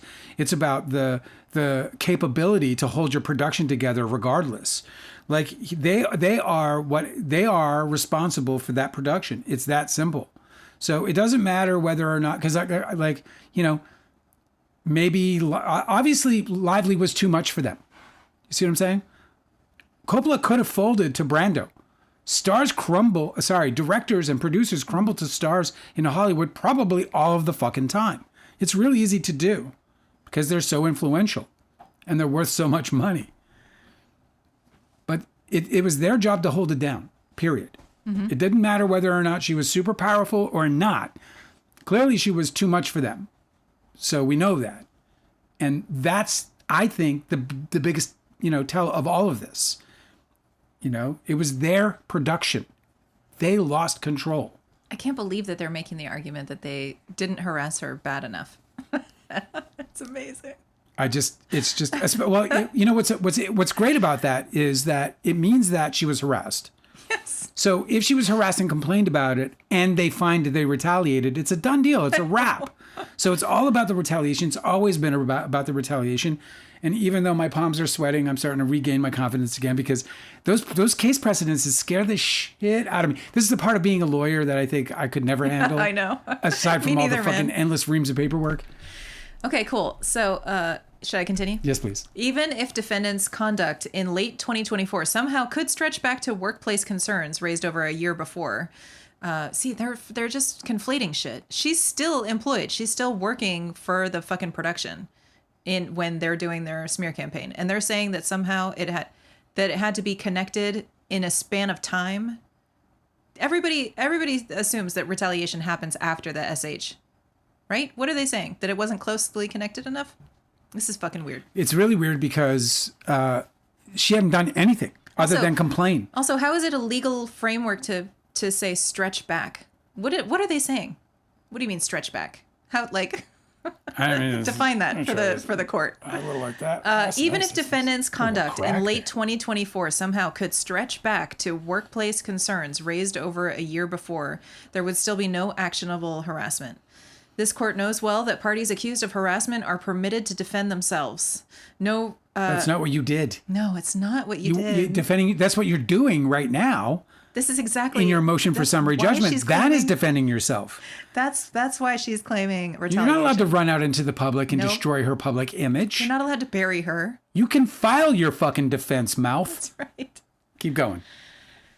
And yes, Junk Farm said that lots of studios have Final Cut and they don't take it away. What's interesting is that Sony had at one point said that Justin Baldoni did have Final Cut, or that Wayfarer did have Final Cut. And it is entirely possible, if that's true, then that Sony took it back. And that would be an amazing example of what I'm talking about. Him losing in control. terms of the power of the studio that he was with. Like, who had the most influence out of everybody, all the entities involved here? It was always Sony. Sony always had that. And yeah, we know about director's cuts, right? We all know about them. We've all seen them. Some people love the Blade Runner director's cut. I happen to like the studio cut better because I think that the voiceover brought a lot to the movie. That's just me. I'm in kind of a minority among Blade Runner geeks. But the two exist because the studio loved Ridley Scott's cut, but saw that there was a more important opportunity to make sure that they got the butts and seats, and they changed it. That's how it goes. I want to get through like a paragraph before you get to the chat, because I end up having to reread because I feel like I have to reacquaint everybody to this topic. Okay? So I'm trying to just get through because we're going to run out of time again today. Rip it. Okay, so even if defendants' conduct in late 2024 somehow could stretch back to workplace concerns raised over a year before, there would still be no actionable harassment. This court knows well that parties accused of harassment are permitted to defend themselves. No reasonable employee should expect that the employer defendant would simply surrender in the face of litigation. Right. Nobody said to. Nobody's expecting. She's not telling you. They know what happens. They know what happens after you file a litigation. Yeah. They know what happens when you file a claim. The judge knows too. I'm not sure why they want to make this. This is a ridiculous. This is not what you're in trouble for. No, an employer is entitled to undertake reasonable defensive measures against the employee's charge of discrimination. Is that what they think they did? By staging a smear There's no way campaign? that that's going to fall. There's going to be no precedent to support that. The Second Circuit has recognized that such reasonable defensive measures do not violate the anti-retaliation provision of Title VII. Yeah, that's not what we're talking about. Defendants' publicity efforts. This is not quoted, so this is them. Defendants' publicity efforts, even if construed in their worst possible light, are precisely the type of reasonable defensive measures outside the scope of actionable retaliation. If then, huh? And they are citing something here in the footnote. For the same reasons, defendants' lawsuit against Lively cannot support her retaliation claims, as this court recently held to protect an employer's due process and First Amendment rights, an employer's counterclaim cannot be deemed an adverse action. Counterclaim. They didn't counter. They didn't file a counterclaim. That wasn't a counterclaim. They're in trouble. If it is filed without a retaliatory motive and with a reasonable basis in fact or law. And it wasn't that either. Nope, exactly. Noting that it is rare that the filing of a counterclaim can serve as the basis for a retaliation claim. That defendants' claims were dismissed based on various privileges or other pleading issues is not tantamount to finding that they were filed in bad faith. I cannot fucking wait. None of that applies. To hear this ruling. That's not what you guys did. You're making shit up now. Okay. It's neither against, there's a typo. It neither against the law nor retaliatory for Baldoni to put out positive press about himself or to attempt to mitigate or suppress any negative stories that may arise. Yeah, nobody's Where in saying her that. complaint does she complain about the positive press about Justin Baldoni? That is classic PR activity. That's right. Yeah. Nor is pointing journalists to pre-existing negative coverage. Oh, they're admitting it. They're admitting Oh it. my God, they're just admitting it. Yeah, let me read this. They are fucking admitting it right now. This is what you're not supposed to do. They are Oh my God. Nor is pointing journalists to pre-existing negative coverage of live They have actionable. proof. Oh my God, they have proof. You got so excited. Oh my God, they have proof. How are your palms still? Oh my God. Oh my God. You're giving them that razzle dazzle, Dale. Oh my God. Nor is pointing journalists to pre-existing negative coverage of lively actionable. Shit. Wow. So he's citing this case, Hughes versus. That puts Kirsty Flaw, Popcorn Planet, and fucking Andy Despicable Signor, and fucking, Sassy Dave Navarro. What's his stupid name? He doesn't have a stupid name. Well, I think it's stupid. Zach Peters? Yeah, Zach Peters, whatever. Yeah, all those fools. Sassy Dave Navarro. Okay. You gave him that name. Okay, in Hughes v. 21st Century Fox, Inc., the defendant employer was accused of leaking a false narrative to the National Enquirer about the plaintiff's affair with her boss to preempt any actions plaintiff would have taken to expose her claims that the boss raped her, as well as the discrimination and blacklisting that she suffered. Even in that ugly context, the court dismissed the retaliation claims, holding that any contact with the National Enquirer was not an adverse action under the anti-discrimination laws, but rather a colorable defense to protect defendant's business in the face of plaintiff's inflammatory allegations. However, she had not made allegations when they were doing all this shit. None. There was nothing that they were defending against. Nope. She had not spoken to the press. They took defensive actions before there was an offensive act. It's fucking crazy. I have to do this because I love this about Sponge. Sponge will just out of the blue has been here the whole time, and then fucking Don's Plum question. I love you. A real quick one. Asked, is RD friends with you and or Leo these days? And who owns the actual film? I don't know who RD Rob is friends with. Yeah, RD and I will be friends for life. We don't talk a lot these days. I think we're both going through a lot. But I miss him and love him. And I know that his heart is full for me as well. But, time has a way of changing things. As far as Leo goes, no, I don't believe that RD Rob is friends with Leo. If he is, I would poke him in the eye. Who owns the actual film? Well, that's just up for debate. Hopefully, by the end of all this, me. Thank you for asking your question. I hope that you find that answer satisfactory. Please continue. Okay, so it's interesting. So they cited this really heinous case where the employer seemed like he got away with not being held to account for these anti-discrimination laws. But they cited it after they said that nor is pointing journalists to pre-existing negative coverage of Lively actionable. And it doesn't seem like this applies either. So that's still on the fucking table. Unless this one does. Okay, similarly, in Areu v. Fox News Network, they keep going with, it's a bunch of like Fox lawsuits. Because Wayfair is like, yeah, we're just like them. That's the company we keep. The defendant employer allegedly leaked cherry-picked emails to the media to portray the plaintiff complainant in a negative light. The court held such actions were reasonable defensive measures that cannot support a claim for retaliation because none of the emails released are alleged to have been doctored or fabricated. Indeed, it is likely that these emails would become public if this action proceeded to trial. I can't believe they admitted it. I'm still sitting here in utter shock. They admitted it. They admitted it. It's Kirsty Flaw. And all they need to do, and this is what sucks about how the law was able to protect these fucking so-called influencers under these protection of press. I think what's going to support her claims about this is their communications about those videos. It's Fourth Amendment. Like if they have communications about putting out the doctored, not doctored, but like really, really tightly edited Forbes interview clip, or if they have communications with Kirsty Flaw about how she's supposed to spin that story and continue to write, to create more videos that hate Blake Lively, then all of this doesn't go their way. Yeah. I just can't believe that they're trying to like massage the timeline to make it seem like they're responding or reacting defensively to anything.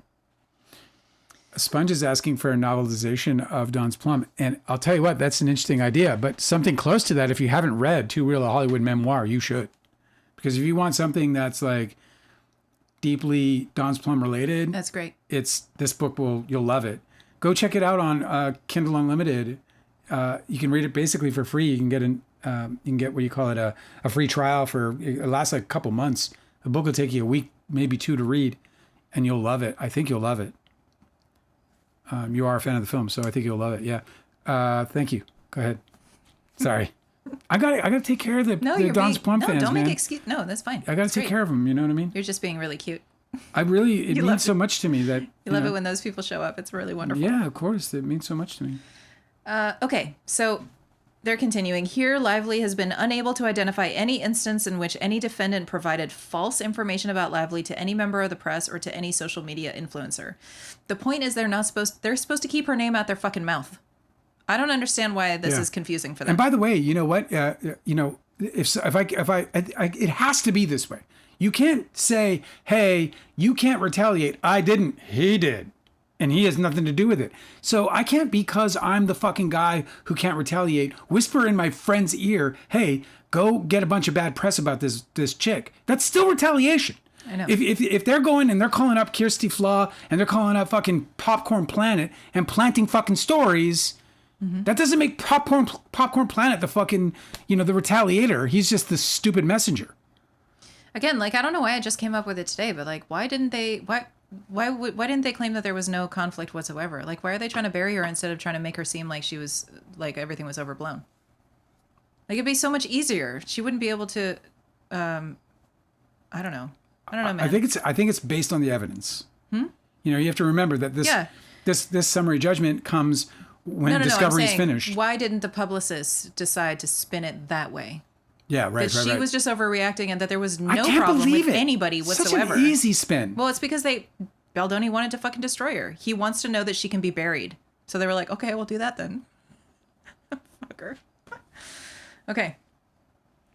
Also, they are creating the stories, and that they're going to be able to prove as well. Lively has never asserted defamation claims against Abel, Nathan, Tagg, or any other member of Wayfarer's PR team. Her defamation claims against Wayfarer, Heath, and Baldoni conspicuously fail to identify any statements made in August 2024 when the alleged smear campaign was supposedly in full swing. This is not true. I don't know why they're saying this. Can you say it again? She's saying that she's never asserted defamation claims against Abel, Nathan, Tagg, or any other member of Wayfarer's PR team. Has she defamation? Has she done? Are there defamation claims? I don't know. I'm sorry. I have to go to her fucking lawsuit. Oh, now who's stalling the wagon? There's just absolutely no fucking way. Okay, scrolling to the bottom, where we got claims, causes of action, civil conspiracy against all defendants. Wait, let me start at the top instead of the bottom. You guys are so awesome. It's just ridiculous. We have the best folks, dude. Okay, first cause of action, sexual harassment in violation of the law. That's against It Ends With Us movie and Wayfarer.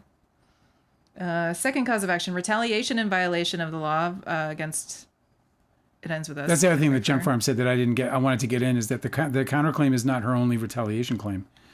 It's just another one. Yeah. It happened after they already retaliated. All of this whole lawsuit is the result of retaliation, every step of it.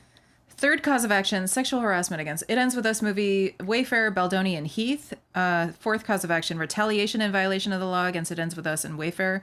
Fourth cause of action, retaliation in violation of the law against It Ends With Us, Wayfarer, and Fifth cause of action, retaliation in violation of, these are all different laws, against It Ends With Us and Wayfarer. Sixth cause of action, failure to investigate, prevent, and or remedy harassment in violation of the law.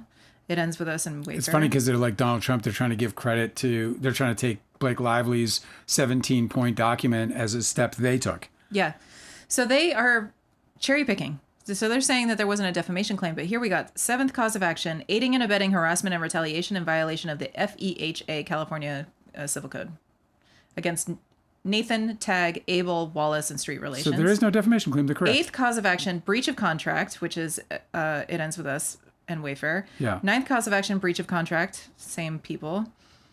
12th cause of action, false light invasion of privacy against Baldoni, Heath, Sarowitz, Nathan, Tagg, Abel, Wallace, and Street Relations. So there's an air of defamation in that. Yeah, right. That's like the same family. Sexual harassment in violation of California Civil Code against Baldoni and Heath. 14th cause of action, defamation against Wayfarer, Baldoni, and Heath. 15th cause of action, civil conspiracy against all defendants. Okay, cool. I just had to clarify. I was like, there's definitely something fucking fishy about this. Okay. Yeah, the defamation is for Friedman's press tour. Lively has never asserted defamation claims against Abel, Nathan, Tagg, or any other member of Wayfarer's PR team. Her defamation claims against Wayfarer, Heath, and Baldoni conspicuously fail to identify any statements made in August 2024 when the alleged smear campaign was supposedly in full swing. And then there's like a whole block of redacted text I can't read. Okay. Such posts are not false by any measure. If you could, you would have a talent, man. What? If you could, you'd have a talent. You'd be on all the shows. I know. Can you just read this redacted stuff? Absolutely, word for word. It's your superpower. We had to redact something to send to some press reporter or something, and I just like put a black bar over it, and I was like, oh shit, they can totally see that. I was like definitely gonna fuck it up and expose everything. That's very So funny. I actually had to like print it out, photocopy, scan it again. It's really stupid. I'm not sneaky. Such posts are not false by any measure. This part's redacted. No one has disputed, however, that the interview actually occurred. Oh, I guess they're talking about Kirsty Flaw. Okay. Really? I don't know. I have no idea, baby. It's redacted. Can you try? Oh, it's got to be it. That's exciting. I hope it is. I think that they haven't gotten approval from her whether they can unredact this stuff. They can unseal it. So it's all sealed if it comes from her. The Second Circuit emphasizes that context matters when assessing retaliation claims, just as it does for substantive harassment claims, and a plaintiff's own behavior in the face of purported retaliation has to be considered. According to this other case, Lively indisputably started the publicity fight, and her reaction to even the hint of a defensive response showed she remained an eager participant on that battlefield. That's a funny thing that they're saying there, because the publicity fight started in August. Yeah, right. Steve Sarowitz told Ayub they had lawyers and publicists ready to go. That's right. In August. They said Lively So why would they have that in indisputably August started. if the fucking article didn't come out until December? I know. I have no idea what they're citing here. They said as early as August 9th, 2024, virtually the same day Lively claims the purported smear campaign began, Lively redacted. They've already been making claims in this motion for summary judgment that got thrown out, right? So their lawsuit was dismissed against Leslie Sloan. It might be that they're citing that same shit again. Like, they didn't have any evidence to support this, but it could be that they're just using it, because we saw that earlier. Because Leslie Sloan was working. I mean, she's gearing up for a major film release with her client. So it was that she was working, but they're putting words in her mouth. And that's why she prevailed in getting her case dismissed. Their case against her. 4 days later, on August 13th, redacted. Lively and her team filed a bogus lawsuit in New York State Court and then subsequently worked with the New York Times to publish a 4,000-word article about Baldoni's purported misconduct based on numerous private and cherry-picked texts improperly seized from Jen Abel's phone. It's fucking genius. If you ask me, it was such a stroke of genius because, I'll tell you how I think that conversation went. Megan Twohey said, I want to write the article, but I can't do it without something. You can tell me this all day long. I need some proof. And that they were able to come up with this procedure to getting that phone unlocked and get that evidence actually into play is fucking genius. I love that all the Team Baldonis are just spinning out of control about it. Oh, sham this, sham that. It's genius play, bro. Well, I love Unless that the evidence gets thrown out, then it's not. But I love that that Stephanie Jones and Blake Lively became strange bedfellows because they got screwed over by the same fucking people. Yeah. And all of a sudden they now had like a common enemy and they could absolutely true. They could join forces, Yeah, don't piss off people who have all your information, I guess, is the moral of that story. Oh, so our scientist just said, wait till you read the statement of undisputed facts. She said there is... is it going to make you angry? Hang on, I'm dealing with a crash. Not a I crash. don't know what to tell them. I was like, they're asking me what happened with my stream. I think my stream's still going. I'll tell you in a second. Were you... Yeah, we're back. Do you still have that comment that you were reading? Yeah, give me a second. I'm sorry. I had a crash here and I'm just dealing with it. Take me a second. I don't know if there was an actual crash on their end. Oh, just on yours? I don't know. It's hard to tell you. I just got to get the comments back now. Yeah, so our scientist said, wait till you read the statement of undisputed fact that contains a whole lot of facts that are very much disputed. Very much in dispute, yeah. I'm sure. I just can't believe the judge is like, oh my God, the same fucking story again. Yep, we're back. Everything's good, I think. Okay. So Lively, should I continue? Are Yes. you good? Yep, just checking everything. Lively and her team filed a bogus lawsuit in New York State Court and then subsequently worked with the New York Times to publish a 4,000-word article about Baldoni's purported misconduct. This is in December. Based on numerous private and cherry-picked texts improperly seized from Jen Abel's phone, this aggressive response itself shows the media activity transcended not only the workplace, but the bounds of workplace anti-discrimination laws. How are they there? So they're just neglecting to clarify that there was a 2-month gap between the time that they started attacking Lively in the press and the time that she said anything publicly. 2 months. You can't say she started it. And by the way, when we have dates on a calendar. Yeah, it's an absolute... Oh, my God. Okay, Lively cannot prove any protected activity was the but-for cause of the alleged smear campaign. Lively's retaliation claims also fail for the separate and independent reason that she cannot prove any temporal or causal proximity between defendants' alleged publicity efforts and the list of protections she presented many months before. Yeah, this is so... I don't even know why they think this makes sense to anybody. To establish a causal link between her protected activity and the defendant's alleged adverse action, Lively must prove the retaliation was a but-for cause of the employer's adverse action. She has. They send those 17 points directly to Jed Wallace. Right. So, but for the 17 points, is that what you're trying to say? They're showing Jed Wallace why they're retaliating against Lively. Right. And they send her the 17 points. That's true. I mean, they send him the 17 points. That's true. So why are they saying that there's no connection, that she hasn't made that connection for them? Like, I've seen that connection. Again, I can't wait till this thing gets answered. It's going to make me feel so much better, especially like with these precedents, because they're going to have theirs. And I guarantee you well, I don't guarantee you anything. I would not be surprised if there's actual like pornography harassment precedents in theirs, because, you know, they're trying to say, oh, hey, Colleen Hoover, she's a real spicy writer. Racy set. Yeah. Right. Okay, so check this out. Yeah.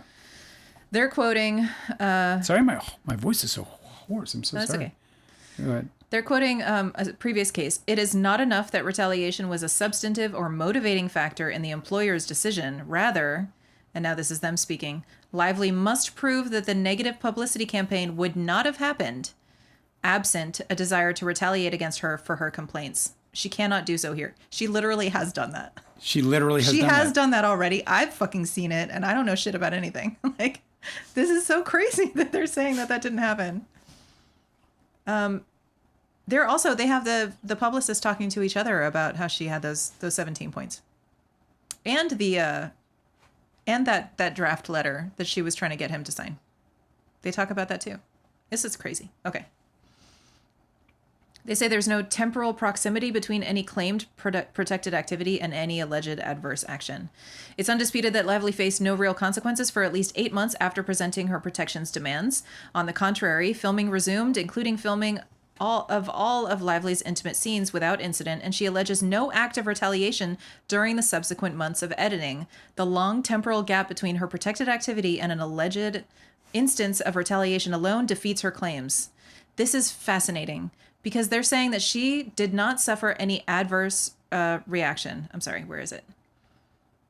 She faced no real consequences for at least 8 months after presenting her protections demands.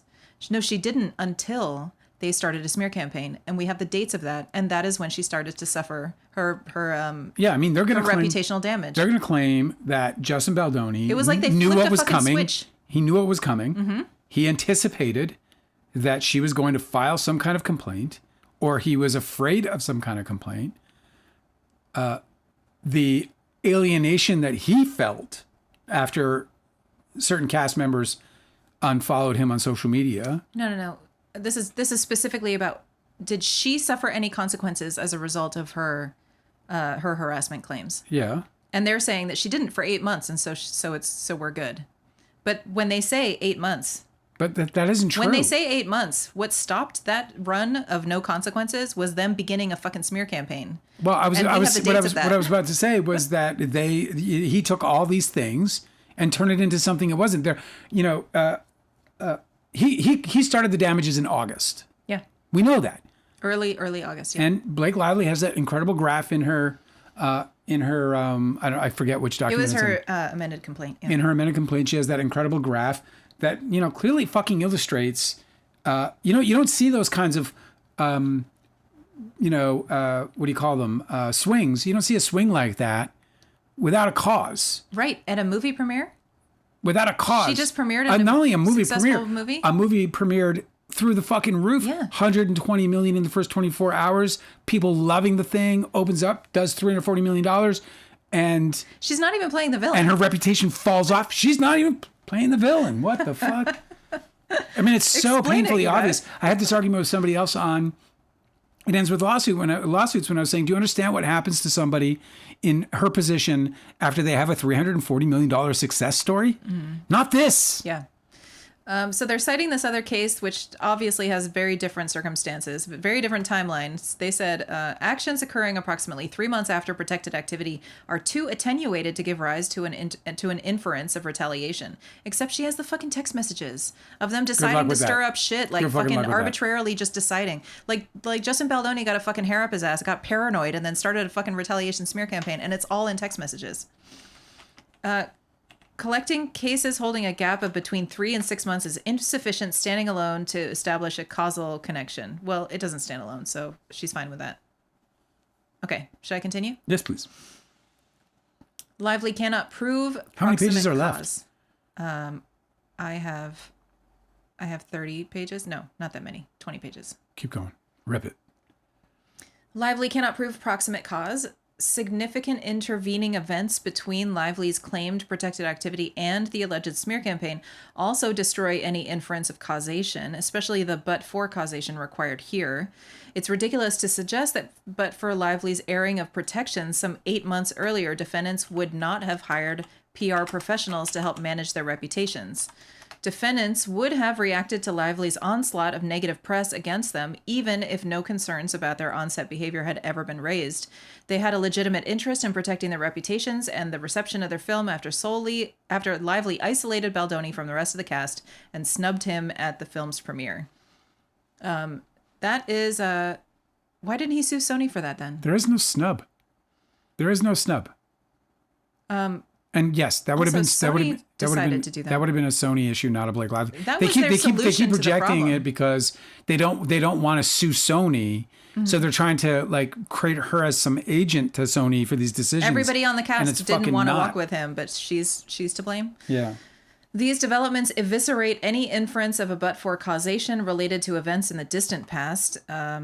This case law affirming summary judgment due to significant intervening events between the claimed protected activity and the adverse action. I just thought about like a rookie attorney using the word eviscerate like over and over again. You know, just like a brand new attorney's like, and we eviscerate. They're like, this evidence eviscerates the claims made by the, yeah. I'm going to eviscerate the sandwich, man. Granting summary judgment where am I? See, you can't. Okay, snubbed him at the film's premiere. Wah. These developments eviscerate any inference of a but-for causation related to events in the distant past. Affirming summary judgment due to significant intervening events between the claimed protected activity and adverse action. See, they're pretending like they don't have these text messages where they're directing an attack against her. It's just absurd. Granting summary judgment where, after 6-month delay, a number of intervening events make it even less plausible to conclude that there was a causal link of adverse action. This is all citations from previous case law, so it doesn't have the same circumstances that their case does. Intervening events defeat the inference of causation, collecting cases holding same. Okay. Well, they're ignoring the fact that they're in text messages planning to attack her and her husband. This is practically laughable to me. Lively was an independent contractor, not an employee. This is interesting because they just released their employee handbook where they're talking about anti-discrimination measures. And in it, they say that an independent contractor counts. That anybody that works with Wayfair, and they specify even an independent contractor that they're under this rule, right? That they can't harass. Put their own stick of dynamite in there and blew that up. Okay. Title VII covers employees, not independent contractors. California Labor Code is no broader. By its plain terms, it does not. That's so incredible. So they can make everybody, independent contractors and just harass them. Shit? Yeah. Fucking idiots. Yeah. It's like, it's unfucking believable. By its plain terms, it does not protect independent contractors. Let's see. Scooting. Employer-employee relationship is a prerequisite to asserting a claim. That's a citation. Lively, a world-famous actor who ran her own business empire and relied on lawyers to negotiate a detailed contract on behalf of a specialized LLC for her work, plainly wasn't a standard employee. So she's fair game, guys. You can treat her like absolute garbage, and you don't have to be held accountable. Yeah, Junk Farm says it, man. He's like, also, they didn't stand up for Hoover. They didn't stand up for Slate. They didn't stand up for Farrar. They didn't stand up for Swift. Every single woman under attack in this fucking lawsuit, mum, from the men enough out there, from the men, the protectors of women. Here they say that Lively was not beholden to any employer. She controlled the terms and conditions of the work she performed to an extraordinary degree. Right to control is so this is citation, right to control is a touchstone of employer-employee relationship. So because she controlled her own work, they're saying that she wasn't employed by them. It's not true. She moved the location of the film. First of all, it's interesting because she had call times. She had all these things that she had to. She had contractual obligations to perform and had to perform them in order to be compensated, or because that her play was in escrow. Right. So she had to perform in order to get the escrow. Listen to this. As a filmmaker, tell me that this is total bullshit, okay? Yeah. They're saying she moved the location of the film. She was like, hey, what if we move the location of the film? They were like, great idea. We're going to do that. Yeah. She didn't move the location of the film. No, she didn't. Obviously, she suggested it, and they went with it, yeah. They're saying she moved the location of the film. She changed the filming schedule. She led meetings at her own personal residence. None of this is, this is relevant or true. And demanded numerous terms and conditions without which negotiated for certain provisions and... Okay. Without which she refused to go forward. If sexual harassment... That's how negotiations work. That's right. You have to have leverage. Okay. If you don't, I don't. Right. And which is fine. If you will, because she's I will. Like, hey, if we can't work together, that's fine. You guys don't have to take my terms. That means we don't work together. But I love how they try to characterize it into this fucking like act against them or some kind of... That she took control. That she's basically their employer, according to them. Yeah, I know. She took over all of Hollywood. We've gone over it. She owned Hollywood. She owned studios. Fucking New York Times. She controls half the earth. If sexual harassment law is designed to address a power differential, her star power gave her the upper hand. She came to exercise such immense control that redacted. This is what I'm talking about when what they didn't understand is the power of an A-lister on a set. They just didn't understand what it meant. They are the production. And they're citing Lively's PGA letter where she's talking about how in post-production she managed something. She earned her producer credit. For sure. So that's what they're citing here. That's what I don't know what it says because it's under redaction. Yeah, I mean you can earn your producer but they're saying credit she came to exercise such immense control that she redacted from her PGA letter. Okay. Some thanks, right? She did all that work for them. In determining whether an individual qualifies as an employee under Title VII, courts look to 13 non-exhaustive factors drawn from common law. There's a citation here. California law ordinarily presumes individuals are employees, but California labor law provides a different standard where, as here, there's a bona fide business-to-business contracting relationship. The issue of control is central. It'll never fly. The existence of a business-to-business relationship depends on factors that substantially overlap with factors articulated below. Okay. I'll bet you there's some SAG stuff on that too. Oh. I bet you SAG doesn't let them get away with that kind of shit. Since the terms of Blake L's, which is her company, her loan out company, payment were negotiated and set out in written terms, that common law test applies. Common law factors strongly weigh against treating Lively as an employee. Blake L is like the worst name. Yeah. Did any defendant have the right to control the manner and means by which the product is accomplished? No. Lively exercised control at every turn. Redacted. Not true. She reserved the right not to perform in any intimate scene to which she did not consent. Okay, you guys complaining about it? That's obvious. She determined the filming location and schedule. She didn't. She did not. Took over significant aspects of the script and editing process. She did not. She did not. She did not. She refused to move forward, including when presenting her list of protections, unless I can't fucking wait because they're going to be like, actually, I asked for permission and they gave it. They were in control all the time, or they had control all the time. There's another redacted section there too, so we don't get to see what points they're making completely. Okay, she was Lively a high level Was a high level of skill required for Lively's work? Yes. Lively was an A-list actor. She touts many skills and accomplishments. In her letter to the PGA, she bargained for a $1.75 million guaranteed payment, as well as additional bonuses, including a box office bonus that was required to be no less favorable than Justin Baldoni's.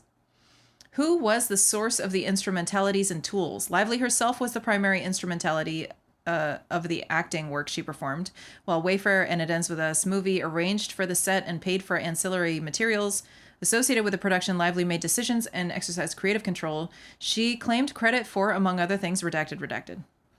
Who chose the locations? That's just not going to fly. Anybody, they're going to be able to sit an expert up there and go, whoever owns the copyright owns the fucking movie, and whoever owns the movie has control of the movie, unless by contract or by otherwise they transfer that power to somebody. We're going to learn a lot about who controls what in a film. It's going to be in great. A production company. It's going to be so great.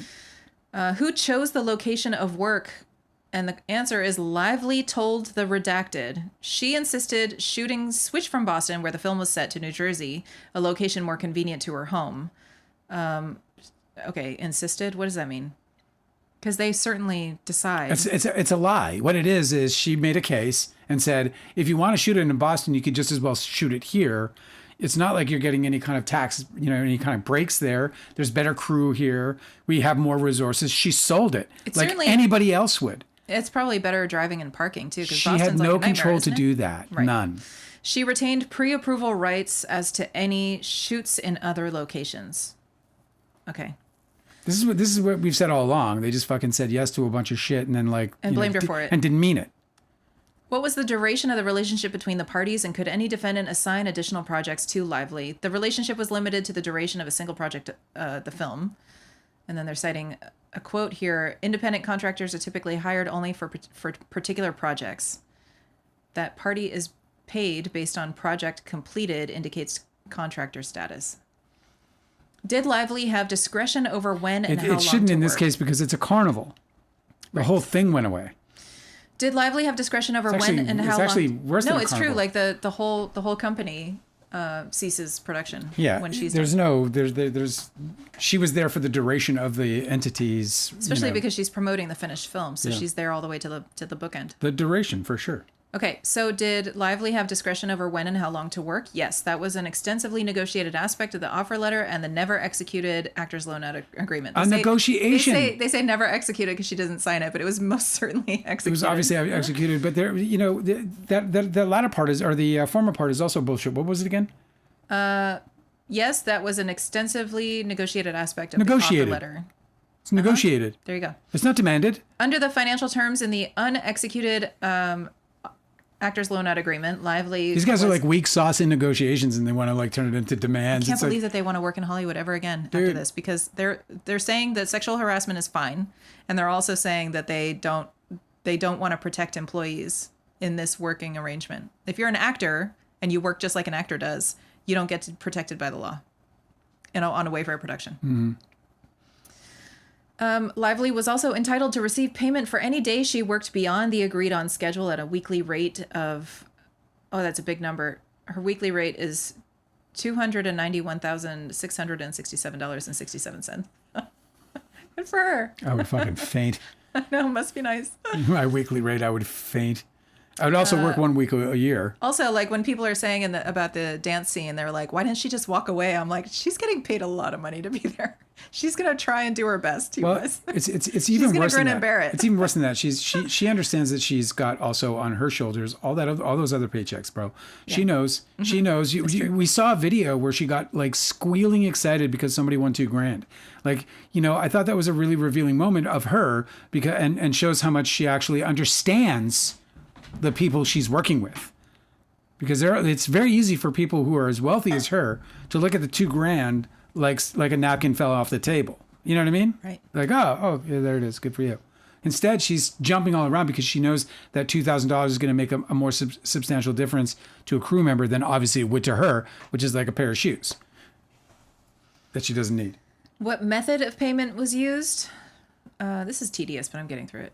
What method of payment was used? Lively's loan out entity was paid her minimum guaranteed payment in 6 installments pursuant to an escrow agreement with additional bonuses contingent on the film's success.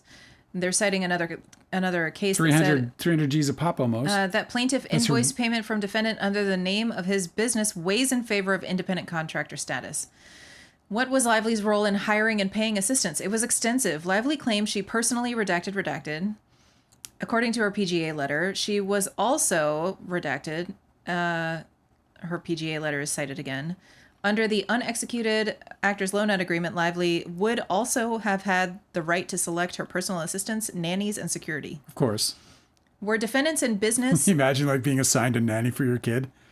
Oh my God, I know. I don't want that nanny. That will be your nanny. He's but like, they're hey, what's up? They're convicted of crimes. I'll be your nanny. Hey, I'm your nanny. Where's the kid at? Did you say kids? Oh, I don't know about that. Okay. Were defendants in business and was the work part of their regular business? Yes. Defendants were in business of producing films, but it was not as if Lively walked into a pre-existing business and simply followed their rules. By her own account, she transformed the entire production process. In quotes, the fact that a party was in business indicates nothing about whether plaintiff was an employee of that business. Okay. Last two. Did Lively receive employee benefits like health insurance? No. How was Lively treated for tax purposes? Not like a standard W-2 employee. As required by New Jersey law for all films shot in the state, It Ends With Us movie withheld a 6.37% tax from its payments to Lively's loan out entity, but it did not withhold federal, state, or local income tax or Social Security or Medicare taxes. Moreover, the very fact that Lively now claims redacted and lost profits for her various companies demonstrates that she was in business for herself, not for any defendant. A quote from... Good luck with that. That's all I got to say about it. A quote from some case. The fact that plaintiff was free to engage in other employment indicates that his position was that of an independent contractor. Okay, next section. So we're done with that. Yeah. That was tedious. So do it's we think... also like straight nothing. They know it's nothing. It's just... that I hope that somebody nails them for not abiding by their own employee handbook, where they said that they were gonna that their anti-discrimination policies should apply to people who are independent contractors. How many pages are left? Because we're at 2 hours. Yeah, that's fine. I'm gonna keep going. We're gonna finish. Okay. Part 4. Lively cannot prove a failure to investigate claim. This is interesting. Hang on a second. Hey, Charlotte, if you want to hang out with us, that's cool. We'd like to hang out with you. We don't need you to be telling us about whether or not we're delusional, though. So if you can't just hang out and like put down your facts and let us discuss them, and instead want to spend your time trying to call people names or try to, then you can like beat it. All right? We'd love to have you, but beat it if you're not going to be nice and hang out with us civilly. Cool? We're going to have differences of opinions. All right? Go ahead. Lively cannot prove a failure to investigate claim. Lively asserts that It Ends With Us movie and Wayfarer, as employer entities, violated 2 provisions of FEHA, California Government Code, by allegedly failing to take responsible steps to prevent or investigate harassment regarding their employees. As a preliminary matter, Lively cannot assert claims under that law, which by its terms as relevant here is strictly limited to employer-employee context. So we can harass anybody who comes on our set that isn't technically an employee, right. And we never have any of these people as employees, hundreds of them. Yeah. So we can just mistreat hundreds of people because they're only going to be with us for 9 weeks. That's right. That's so patently absurd that they have no hope at all of that standing up for a minute. The law also applies to labor organizations, employee agencies, apprenticeship training programs, and other employment training programs. Defendants are none of those. Okay. It shall be unlawful for an employer to fail to take all reasonable steps necessary to prevent discrimination and harassment from occurring. Regulation articulating the duties of employers under the law. Okay. In any event, Lively's claim that defendants failed to provide or investigate harassment would fail on the merits under either provision because she cannot establish the elements of such a claim, namely that there was, in fact, a substantive FEHA violation. Defendants failed to take reasonable steps to prevent it, or that any such failure by defendants caused Lively any harm. First, insofar as nothing Lively experienced rose to the level of actionable harassment or retaliation, defendants had no corresponding obligation to prevent or investigate. Well, there you go. Case closed. It's a wrap. They're like, there wasn't any harassment or retaliation, so we didn't have any obligation to do nothing. Judge? We acted appropriately. There was nothing to react to. Okay. I guess that's it then. It's all Pack in it her up. head. Per regulations Maybe, promulgated- maybe it was that time of month. Oh my God, holy shit. Per regulations promulgated under the law, there can be no standalone employer liability for failure to take reasonable steps unless the plaintiff also pleads and prevails on the underlying claim of discrimination, harassment, or retaliation. Because it also does not create a standalone tort, the employee has no cause of action for a failure to investigate under that law unless actionable misconduct occurred. Second, undisputed facts show defendants took all reasonable steps to prevent harassment from occurring. Undisputed facts. Thereby fulfilling their statutory obligations. The reasonableness of any employer's measures depends on the context. Hang on a second. So they want to say that it's undisputed that defendants took all reasonable steps to prevent harassment from occurring, but Justin Baldoni is on tape that we just saw just last week about how he is saying that he Didn't. Sorry, I missed the sexual harassment training. And Steve Sarowitz is talking about how he didn't fucking attend anything like. Wait, did he? No. Yeah, he said he didn't. He said he didn't. Heath said he did. Justin Baldoni apparently is mocking it. They did after. They did after all of this. Right. They did it like every 2 years, they said. Okay. The company's been in fucking business for 4. So, I don't know. Maybe those are actually disputed facts. The regulations under the law call for an individualized assessment, depending upon numerous factors, sometimes unique to a particular employer, as well as upon the facts of a particular case. A scientist nails this question. How do we know that it didn't raise to that level, or to that level there was no investigation? No investigation. How do you know? Yeah. You just brushed the whole thing If off they from the had, start. there wouldn't be a fucking case for this. Come on, man. Reasonable steps to prevent discrimination can include the establishment and promulgation of anti-discrimination policies and the implementation of effective procedures to handle discrimination-related complaints and grievances. Okay, well, so they had it, but Justin Baldoni apparently skipped it. Yeah. Under Title VII, adoption of an anti-harassment policy and efforts to disseminate the policy to its employees establish that the employer exercised reasonable care to prevent sexual harassment. Wayfair took each of those measures. It had a separate HR department, as well as an employee handbook with clear anti-discrimination, harassment, or retaliation policies. Pursuant to those policies, individuals who believed they had experienced harassment were invited to discuss their concerns with their immediate supervisor, any member of management, or human resources. It Ends With Us movie also held an anti-harassment training administered by an outside law firm during pre-production and provided call sheets with a hotline for workplace complaints. Lively may argue defendants failed to act reasonably because no formal investigation into issues she raised took place. You see that? What? They just admitted it. What happened? Lively may argue defendants failed to act reasonably because no formal investigation into issues she raised took place. Oh my God. Yet, Lively herself conceded it was reasonable for defendants to forego any investigation.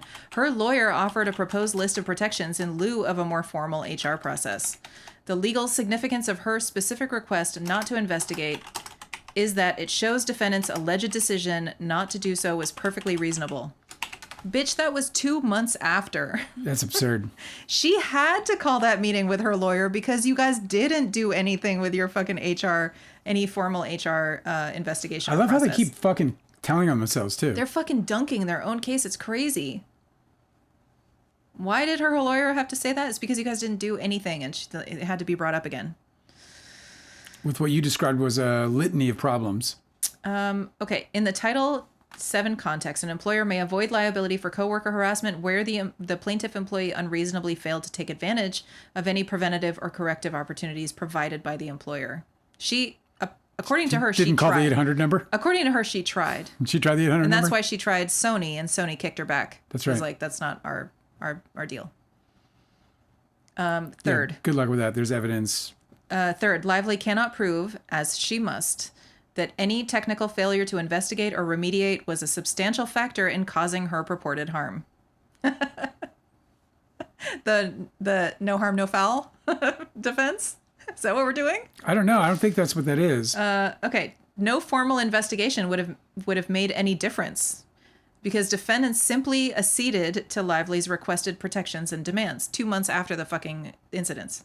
No, more than 2 months. This is the 17 points? Yeah, it was November. She complained. Whatever it is, it doesn't matter. She complained through May and June. It doesn't matter. It was So by more than 2 her. months. That was actions by her, Yes, not by them. that's right. She had to put them in line. That's right. They were the ones out of control. Repeatedly. She asserted herself Yes, over months. in order to save the production. So it was about keeping the production together. They're saying filming continued thereafter without issue or incident in what Lively described as a completely safe and professional environment. No deficiency in the remedial apparatus of Wayfarer or It Ends With Us movie contributed to Lively's alleged harm. She claims she was injured primarily by an alleged smear campaign that took place well after Wayfarer and It Ends With Us movie were no longer responsible for supervising on-set behavior related to the film. That is a non-issue. That's just an unbelievable thing to claim. Yeah, dude, That doesn't refute any of her. The judge has got to be like, man, you were wasting my fucking time. No, absolutely. Okay. Part 5. Lively cannot prove aiding and abetting claims. Her count 7. Lively claims Abel, Nathan, and Tag aided and abetted harassment and retaliation in violation of the FEHA. This claim for secondary liability cannot stand because there is no primary liability. For reasons stated above, no actionable harassment or retaliation occurred. Okay. If you say so, because I've seen the text messages. Summary judgment dismissing aiding and abetting claim where primary claim was dismissed. Okay, sorry. The record is especially deficient as to any claim that Abel, Nathan, or Tag aided and abetting any harassment. That alleged conduct occurred during or before June 2023. Nathan's company Tag was not retained until August 2024, more than a year later. No, they're gonna fucking. They're gonna get fucking buried. This is a bowl of Cheerios with fucking. with water instead of milk. Yeah. And there's no evidence that Abel substantially assisted or encouraged anyone to sexually harass Lively at any point in any time either. Nobody is fucking claiming. Oh my God.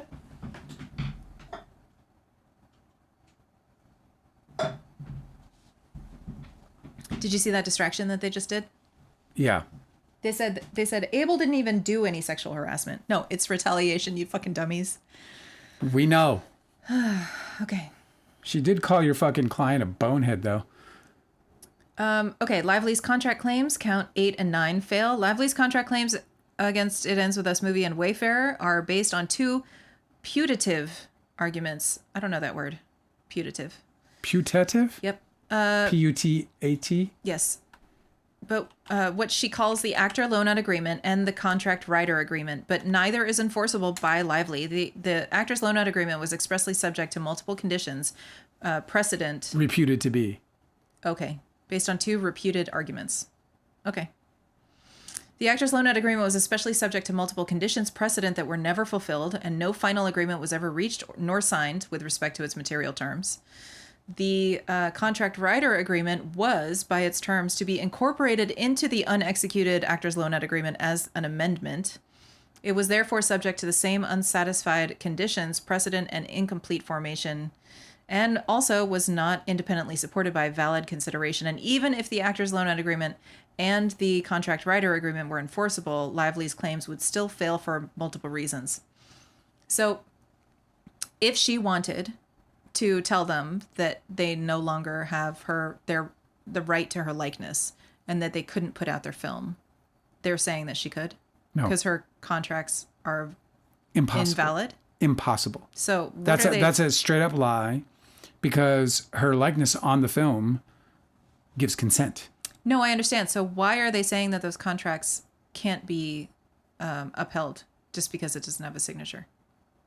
They're wrong. I know. They're saying something that is not legally true.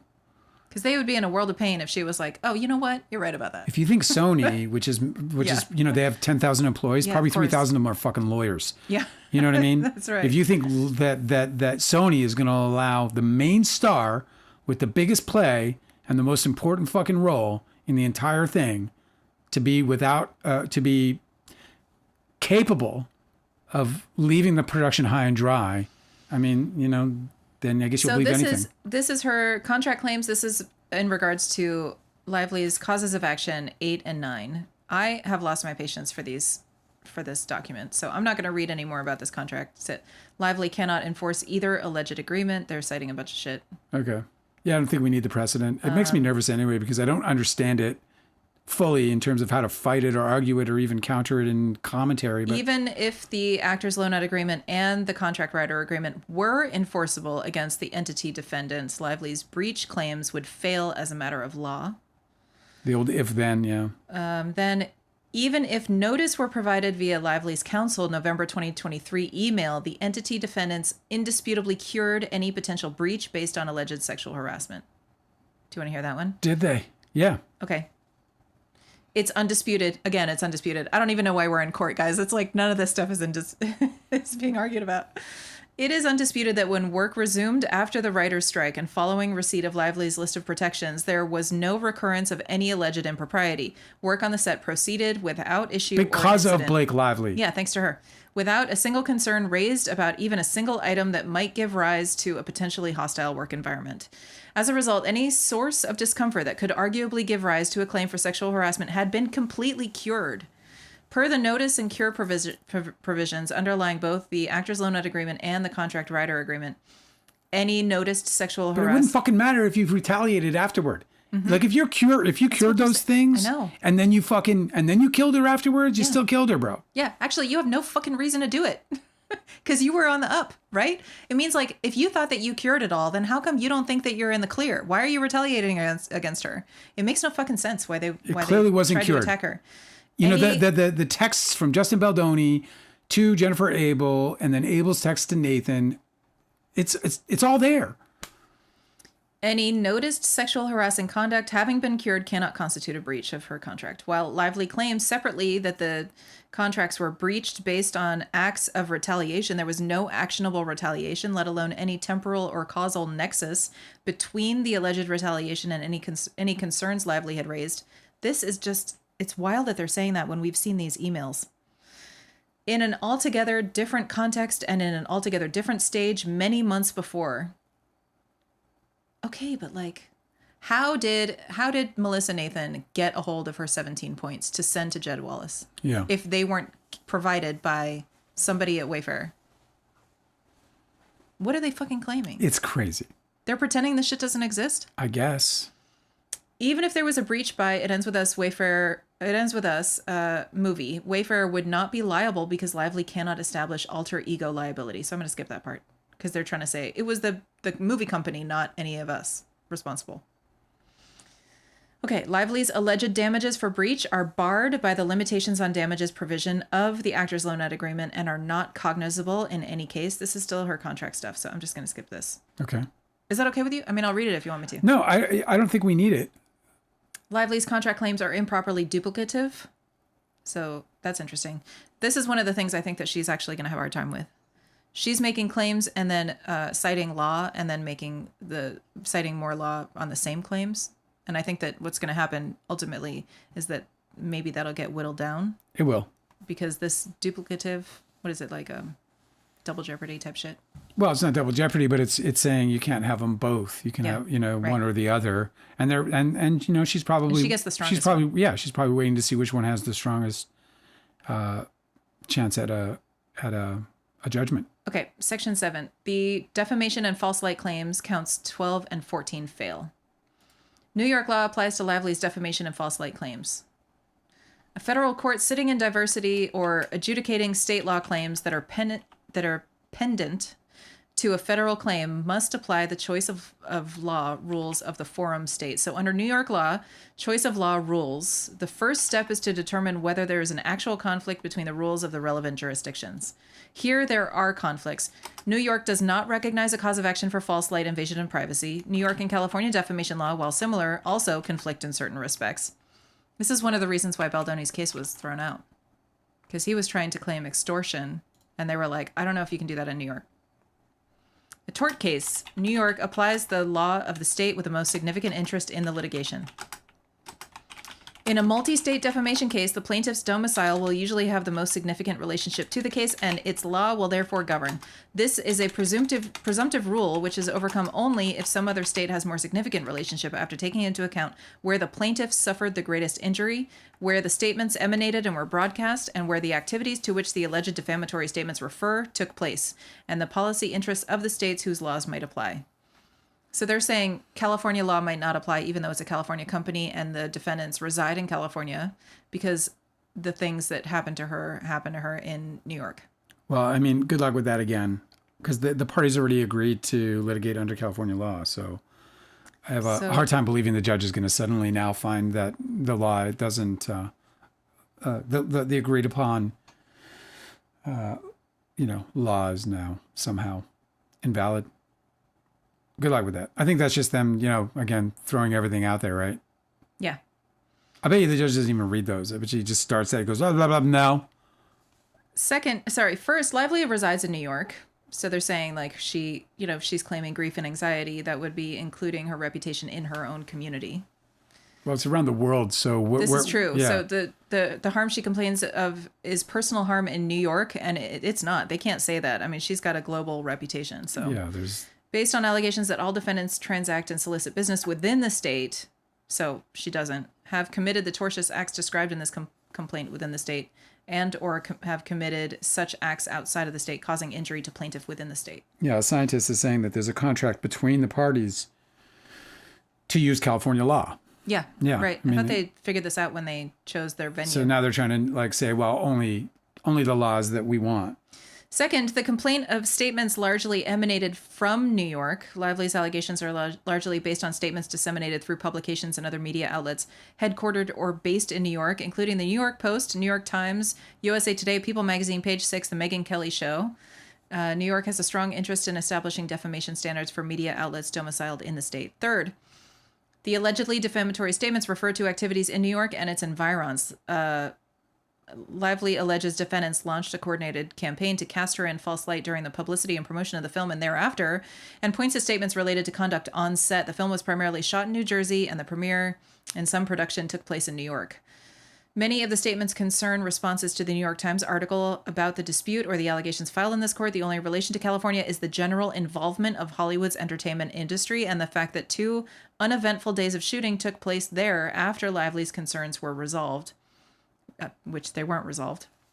That certain but not all defendants reside there, and that Lively filed an administrative complaint after the fact. This fact pattern favors New York to a greater degree here, where the underlying events had no connection to New York whatsoever. Finally, they should have just had 2 premieres. If you like thinking creatively, like, oh, we got this dispute. Why don't we put Ryle in a Boston premiere? And we put her in a New York premiere. Oh, that's interesting. And we play into it. And spend a little extra money. It's only fucking maybe $100,000, whatever it is. That's true. It's not some kind of crazy amount of money. Well, they wouldn't want to do that because they want Lively at both.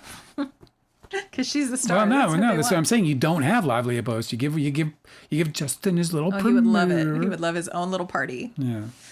Finally, New York clearly has an interest in protecting its citizens, like Lively, from defamatory conduct, an interest not outweighed by any other states. Okay. Lively's false light claim, count 12, fails.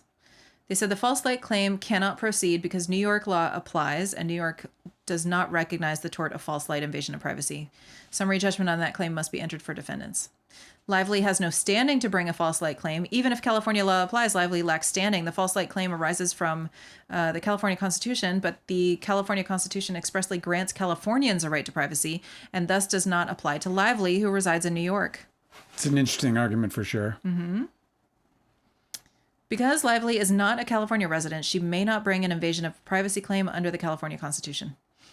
Lively's defamation claim, count 14, fails as a matter of law.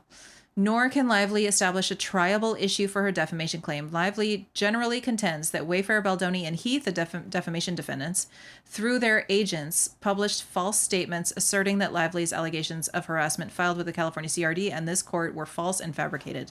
That is, Lively's defamation claim is, by definition, based entirely on statements about the litigation published after litigation commenced. This claim fails for multiple reasons. It isn't. Yeah, that doesn't make sense to me either. No, she claims that she was being defamed since August. Yeah. And the CRD and the court lawsuit were December. That's weird. He says they say Lively cannot prove falsity or malice. Lively's defamation claim fails because it is premised on the conceit that her harassment and retaliation allegations are true and any contrary statements are false. But as explained above, Supra points 1 and 2, Lively's claims and allegations do not rise to the level of harassment, and no retaliation for complaints of harassment occurred. It is axiomatic, this is a quote, it is axiomatic that truth is an absolute unqualified defense to a civil defamation action, and that substantial truth is all that is required. Good luck with that. Well, good luck with that, yeah. The defamation defendant's statements denying the truth of Lively's allegations are asserting, for example, that the claims are completely false, were true, or at minimum substantially true. Lively's claim therefore fails as a matter of law. Your mom fails as a matter of law, bro. Just as significantly, defendants' alleged statements denying the truth and validity of Lively's claims and allegations were not statements of objective fact and therefore cannot constitute defamation as a matter of law.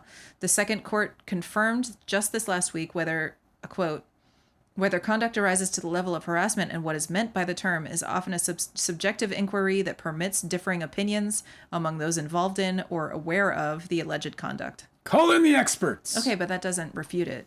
No, exactly. Any ultimate conclusion about whether conduct amounted to sexual harassment I guess or they're trying retaliation? to increase the burden of proof there or something. I don't know what I think he's just trying to but it's summary judgment. overwhelm whoever's reading. They're not going to overwhelm a fucking federal judge.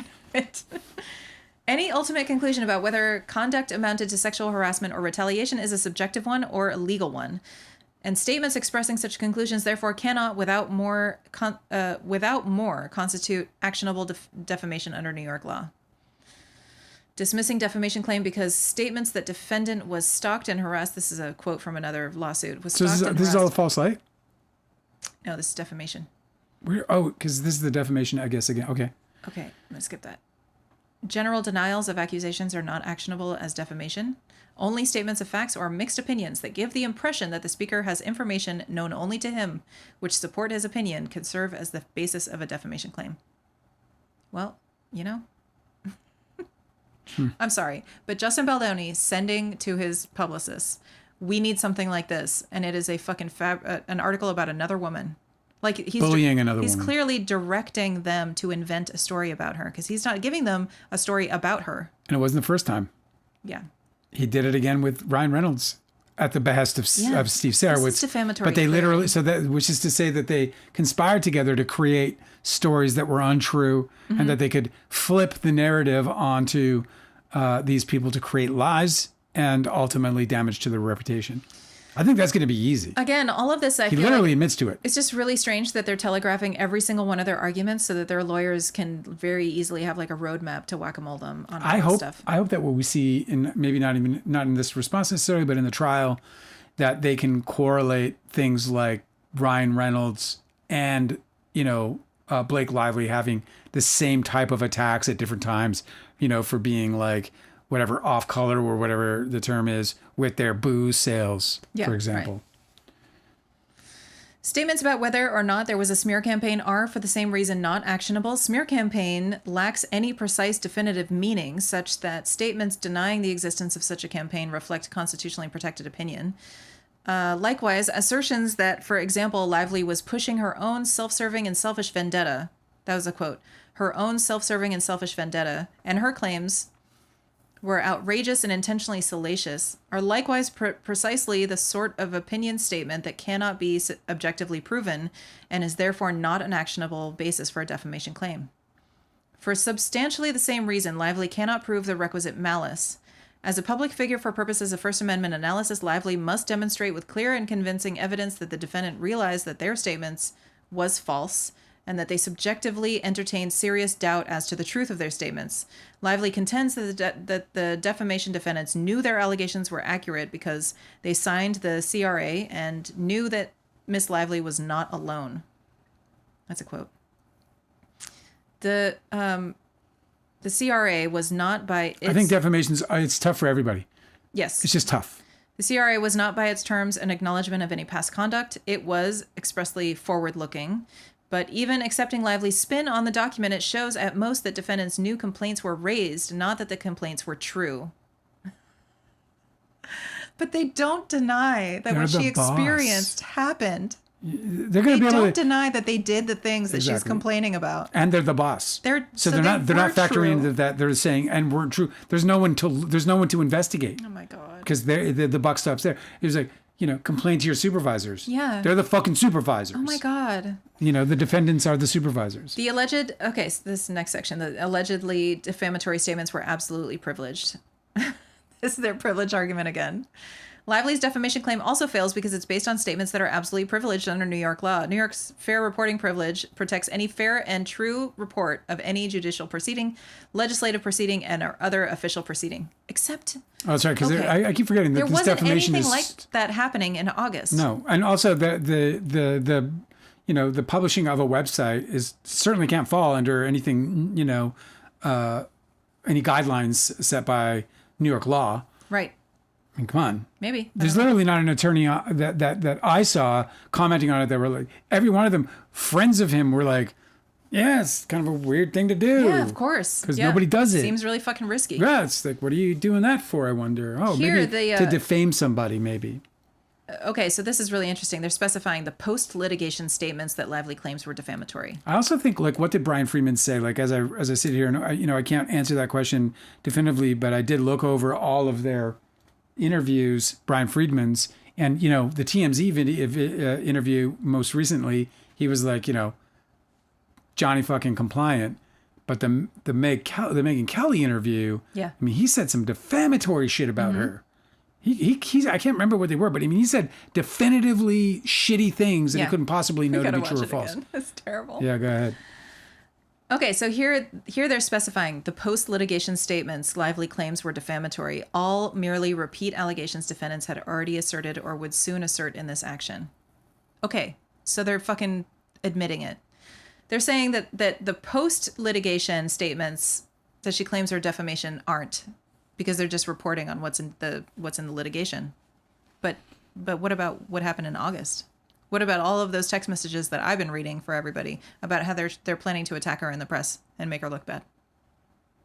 That was all pre-litigation.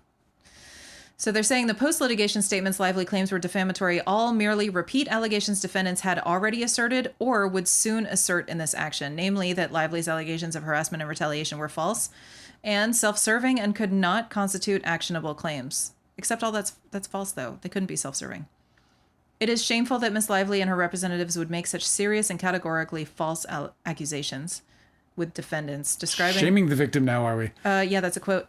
Describing Lively's troubling pattern of manipulation and lies.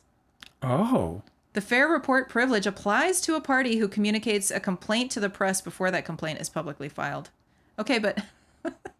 They're calling her a manipulator and a liar. I don't know, you guys. That sounds pretty defamatory. Yeah. Really, you're going to prove that that's true somehow? Yeah, well, let's see. This is where they're in trouble because he crossed the line. Absolutely. And they're not going to find any definitive proof that's going to substantiate that claim. No. And if they can't, then I don't know how you can't see it as anything other than a fallacy. Moreover, and an intentional one. Moreover, permitting a defamation claim to proceed to trial based on an attorney's blanket denial of serious accusations against his clients would raise serious First Amendment concerns. That's not all he did, though. No. I'm going to skip this because it's bullshit.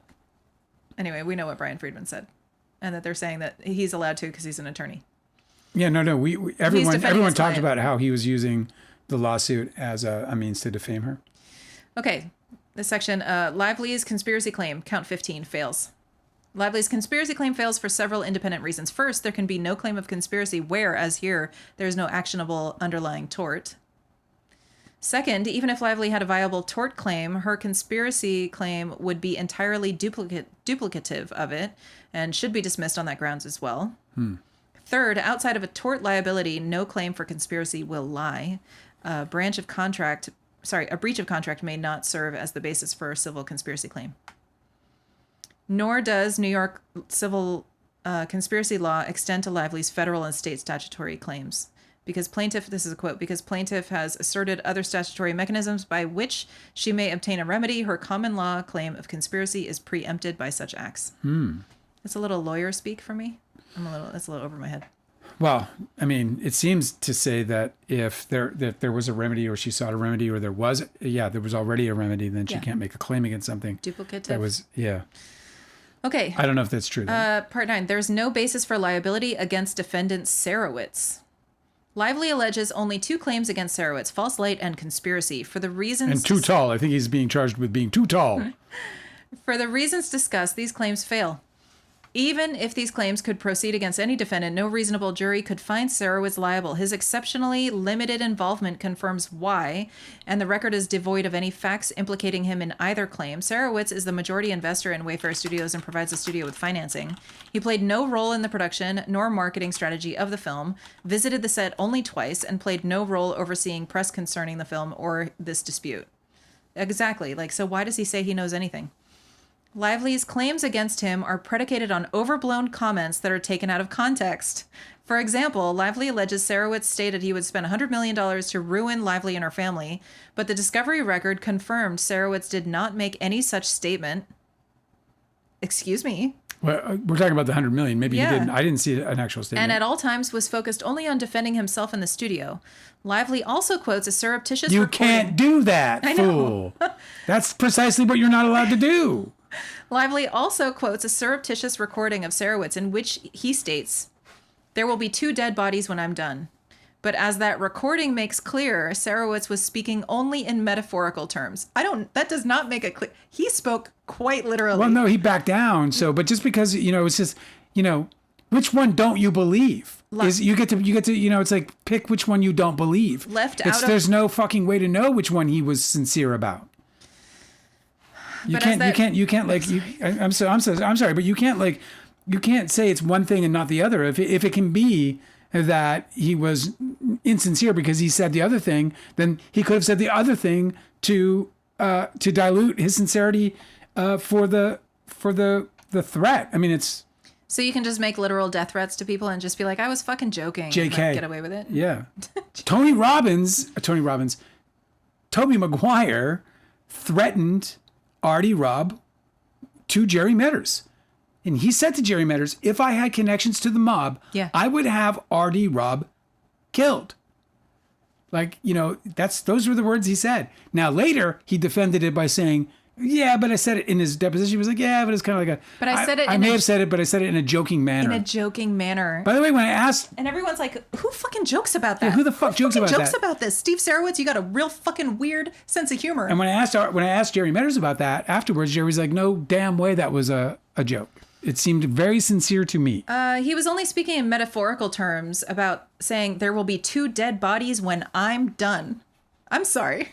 And then also Maybe I'm not the most well-read person in the world, but that does not sound like a metaphor I think the biggest problem he has in that statement is when he says that she'll be dead to a lot of people. Yes. They'll be dead to a lot of people. Left out of Lively's allegations is Sarowitz's immediate clarification, which is not a clarification, that he What I mean to say is that he meant not dead, but you're dead to me. He still said you're dead. But it's not true because he went on to say that they're going to be dead to a lot of people. He said you're dead to me. Yeah. Sarowitz was focused solely on making sure the studio was protected from Lively's attacks and not attacking Lively, and he disclaimed any intent to harm Lively as not the world I want to live in. Such comments without any evidence of any specific follow-up conduct are insufficient to support any of the claims in which Sarowitz is named. Yeah, maybe it's insufficient follow-up conduct for a claim of attempted murder, but I think it's pretty fucking... What is it? Is it defamation? Is that what we're still talking about? Liability. Yeah, it's not defamation. It's Act 12. I don't think that you can fucking threaten people and claim that you did nothing wrong when we're talking about retaliation. Okay, several aspects of Lively's damages claims must be dismissed. Lively lacks standing to assert claims for lost profits or royalties. This is some of the evidence that I think we're going to see in trial. There's going to be an expert that goes over all this. Lively lacks standing to assert claims for lost profits or royalties. Lively claims redacted of lost profits associated with 2 non-parties redacted something, as well as royalties flowing from those entities. Lively is merely an indirect shareholder of those entities and not direct beneficiary of any royalties flowing therefrom. As such, she has no basis to claim any such damages or to recover losses allegedly suffered by those entities.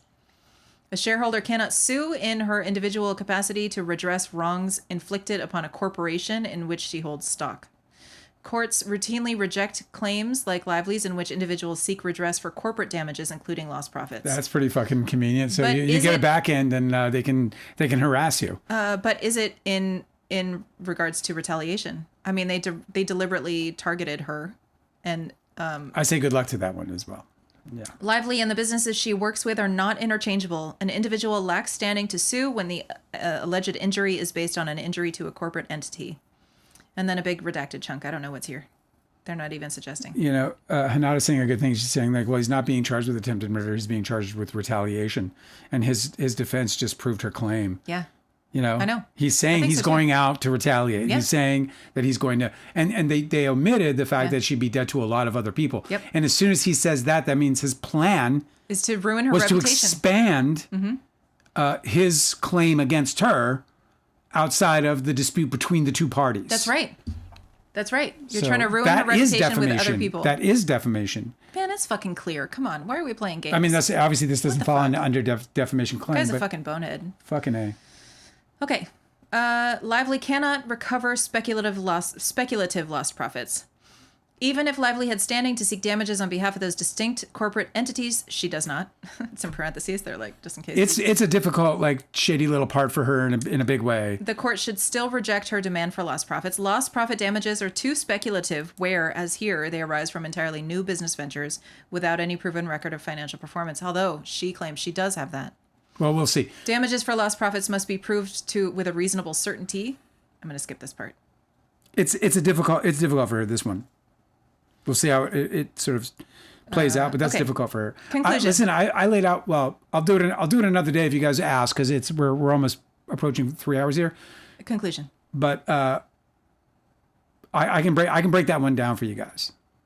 Oh, okay. Yeah, I just won't do it today because it's probably 10 minutes. 15 Conclusion. minutes. For the foregoing reasons and those stated in defendant's motion for judgment on the pleadings, the court should grant summary judgment in the Wayfarer party's favor on Lively's claims. And there you have it. Thank you, Mom. I'm not calling you Mom. Wow. Okay. Well, thank you for reading for days and days and days. No, I'll read more, man. Statement of facts is next. I am glad that I think that was included, but maybe not. No, the statement of facts is it's a different 83-page document. Oh, okay. But this is where they're citing a bunch of the evidence, and a lot of it is still under seal. So I don't know how useful it is. And then what isn't under seal is them basically talking shit about Lively to each other. Let's so spend it's a not couple really minutes evidence of anything. Knocking out some of the chat and hanging out with our friends before we pack it up. I hope you guys got something out of this. This session was a little bit more reading heavy, obviously because it was like more densely legal as opposed to them just, saying such bullshit. Still fun, and thank you for reading, Angela. It was really great of you. Oh, yeah, sure. But yeah, let's hit up some of the chat, and then now we can get to the interrogatories. I don't know no, and the fucking what's it called? Yeah, the Lively answered the interrogatories. No, I know, but there's the other part too that we just talked about. Statement of facts. Scientist said, I'm pretty sure actors and other people working on film are explicitly classed as employees under California law. I'm almost certain that's the case because otherwise they would have no protection. And that's all they do. In the film industry, I mean, that's all they do. And they wouldn't be protected by these laws? And everybody's got a loan-out corporation, whether you're in film or in television. It doesn't matter. I met Ryan Reynolds because my ex-wife represented the other half of the two guys in a pizza place. Mm-hmm. And his, I watched his deal come together, and it was a loan-out corporation like everybody else's. So it's even on series where you're working for potentially years. That's all through loan-out. So there's no way that those people are going to be considered fucking, The junk farm said, if I was food services, I wouldn't want to work for these guys. No shit. Especially if you had especially if you're a woman. They keep, Scientist said, they keep repeating things like unexecuted as if doing that makes it true. It's so weird. It's like you can hire people to commit a murder, and if they don't do it, you still tried to hire them to do it. The junk farm conspiracy. said, I'm sorry, I didn't realize that you were. You're good. The junk farm said, plus Wayfarer has a New York City office. Sure seems like a no-brainer to shoot locally. Yeah. I mean, apparently they thought it was because they did. You look, I mean, fucking, they were the bosses. if they decided that the Boston was going to be it would have been shot in Boston. And any accommodations that they offered to Blake Lively or to anyone else on that production who asked for something should have been out of the goodness of their fucking heart, and not some kind of leverage against their eventual bad behavior. What do you mean I'm an asshole? I bought you the fur coat. Also, the junk farm said they didn't investigate Slate's complaints either. I think that's going to bite them too after the 17-point letter. They didn't. That wasn't resolved. Yeah, I mean it's very clear, and I don't think that Gottlieb and Hudson are going to have any trouble painting incompetence at the HR level, and if they get a chance to cite any of their history, they'll make that point even more so. Yeah, and we saw in the depositions, a scientist is pointing out the hotline that they don't even know if there was someone answering the phone on that hotline. Yeah, they're like, going to be able to call the hotline, but they don't. They're like, I don't even know where it goes. That's nasty deposition. Yeah, that's nasty stuff because it's really like bad. It shows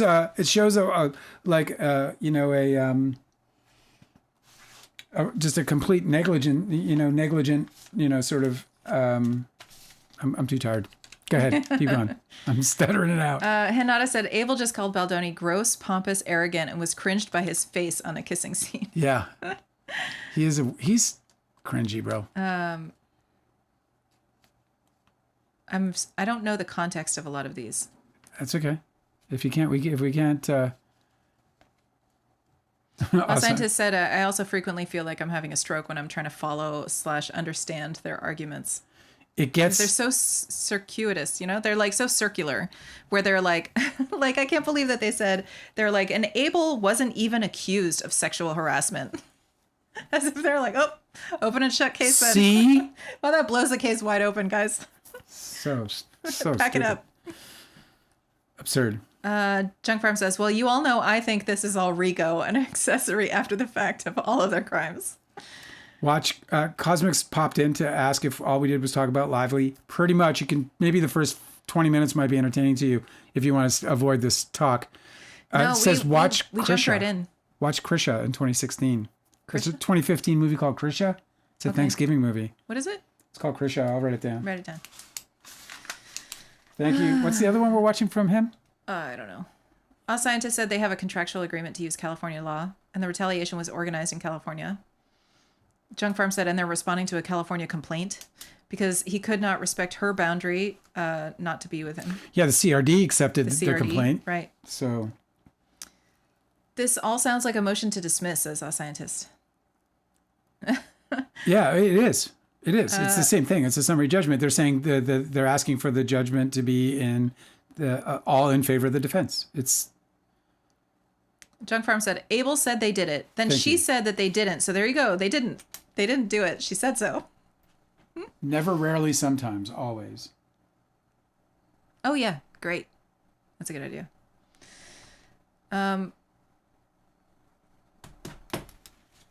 Bravo. Junk Farm said, dead to a lot of people sure seems like Hollywood, and therefore her career / That's exactly reputation. what that means. That's exactly what that's the only thing that means. They are that was a direct threat against her reputation in the business. That's all that meant. Of course. Who else? To her fucking children? Yeah. It was to her fucking dead father? And the businesses are her face. They're her businesses. So yeah, sure, you can't separate the two, but it's her. That is a fucking straight up that tape is so bad for them. It is very, very obvious that this man is ready to break. And by the way, it's not just that he's saying shit. They took actions. By the end of the fucking conversation, he tells Ayub that they have lawyers and they have publicists. Yeah, ready to go. Hired and ready to go. Yeah. So they're already taking action, and that's in August, before she complained to anybody publicly or to any organization. A scientist said, with their statement of like, in quotes, undisputed facts. Yeah. Said, we are definitely going to get an appearance of Alan. Alan will come to life. I'm hoarse from yesterday's Alan. Is that why? It has to be. I can't believe we created Alan. Hinata said that Baldoni confirms all her claims but dispute the context. Then they say it's undisputed. It is exhausting. It's exhausting. It really is. Case precedent always scares me, though. You know what I mean? All right, guys, we're almost 3 hours. I got to go and put this this throat on some rest. You guys are tremendous as always. Special shout out to those who super chatted. Thank you so much for your Shannon and No Two Trolls. So stupid kind of you both. So thank you very much. And to the rest of you. You know what? We just adore you. We love hanging out with you, coming in on Saturdays, doing all that stuff. We'll be back on Monday. Yep. Where we're going to get into the interrogatories. I think, is that what we're going to do next? Yeah, and we're also going to talk about some news that we didn't talk about today. Yeah, we got a lot of Today news was to a cover. special edition. Marjorie Taylor Greene. Mm-hmm. She revealed that she is, in fact, still crazy. Let's save it for Monday. You guys are the best. I'm going to save it for all Monday. I'm going to go and unwind. Thank you guys for joining us. See you then. We're going to go watch some movies. All right, Cosmic Urgency. Yeah. Nighty night, fellas and ladies.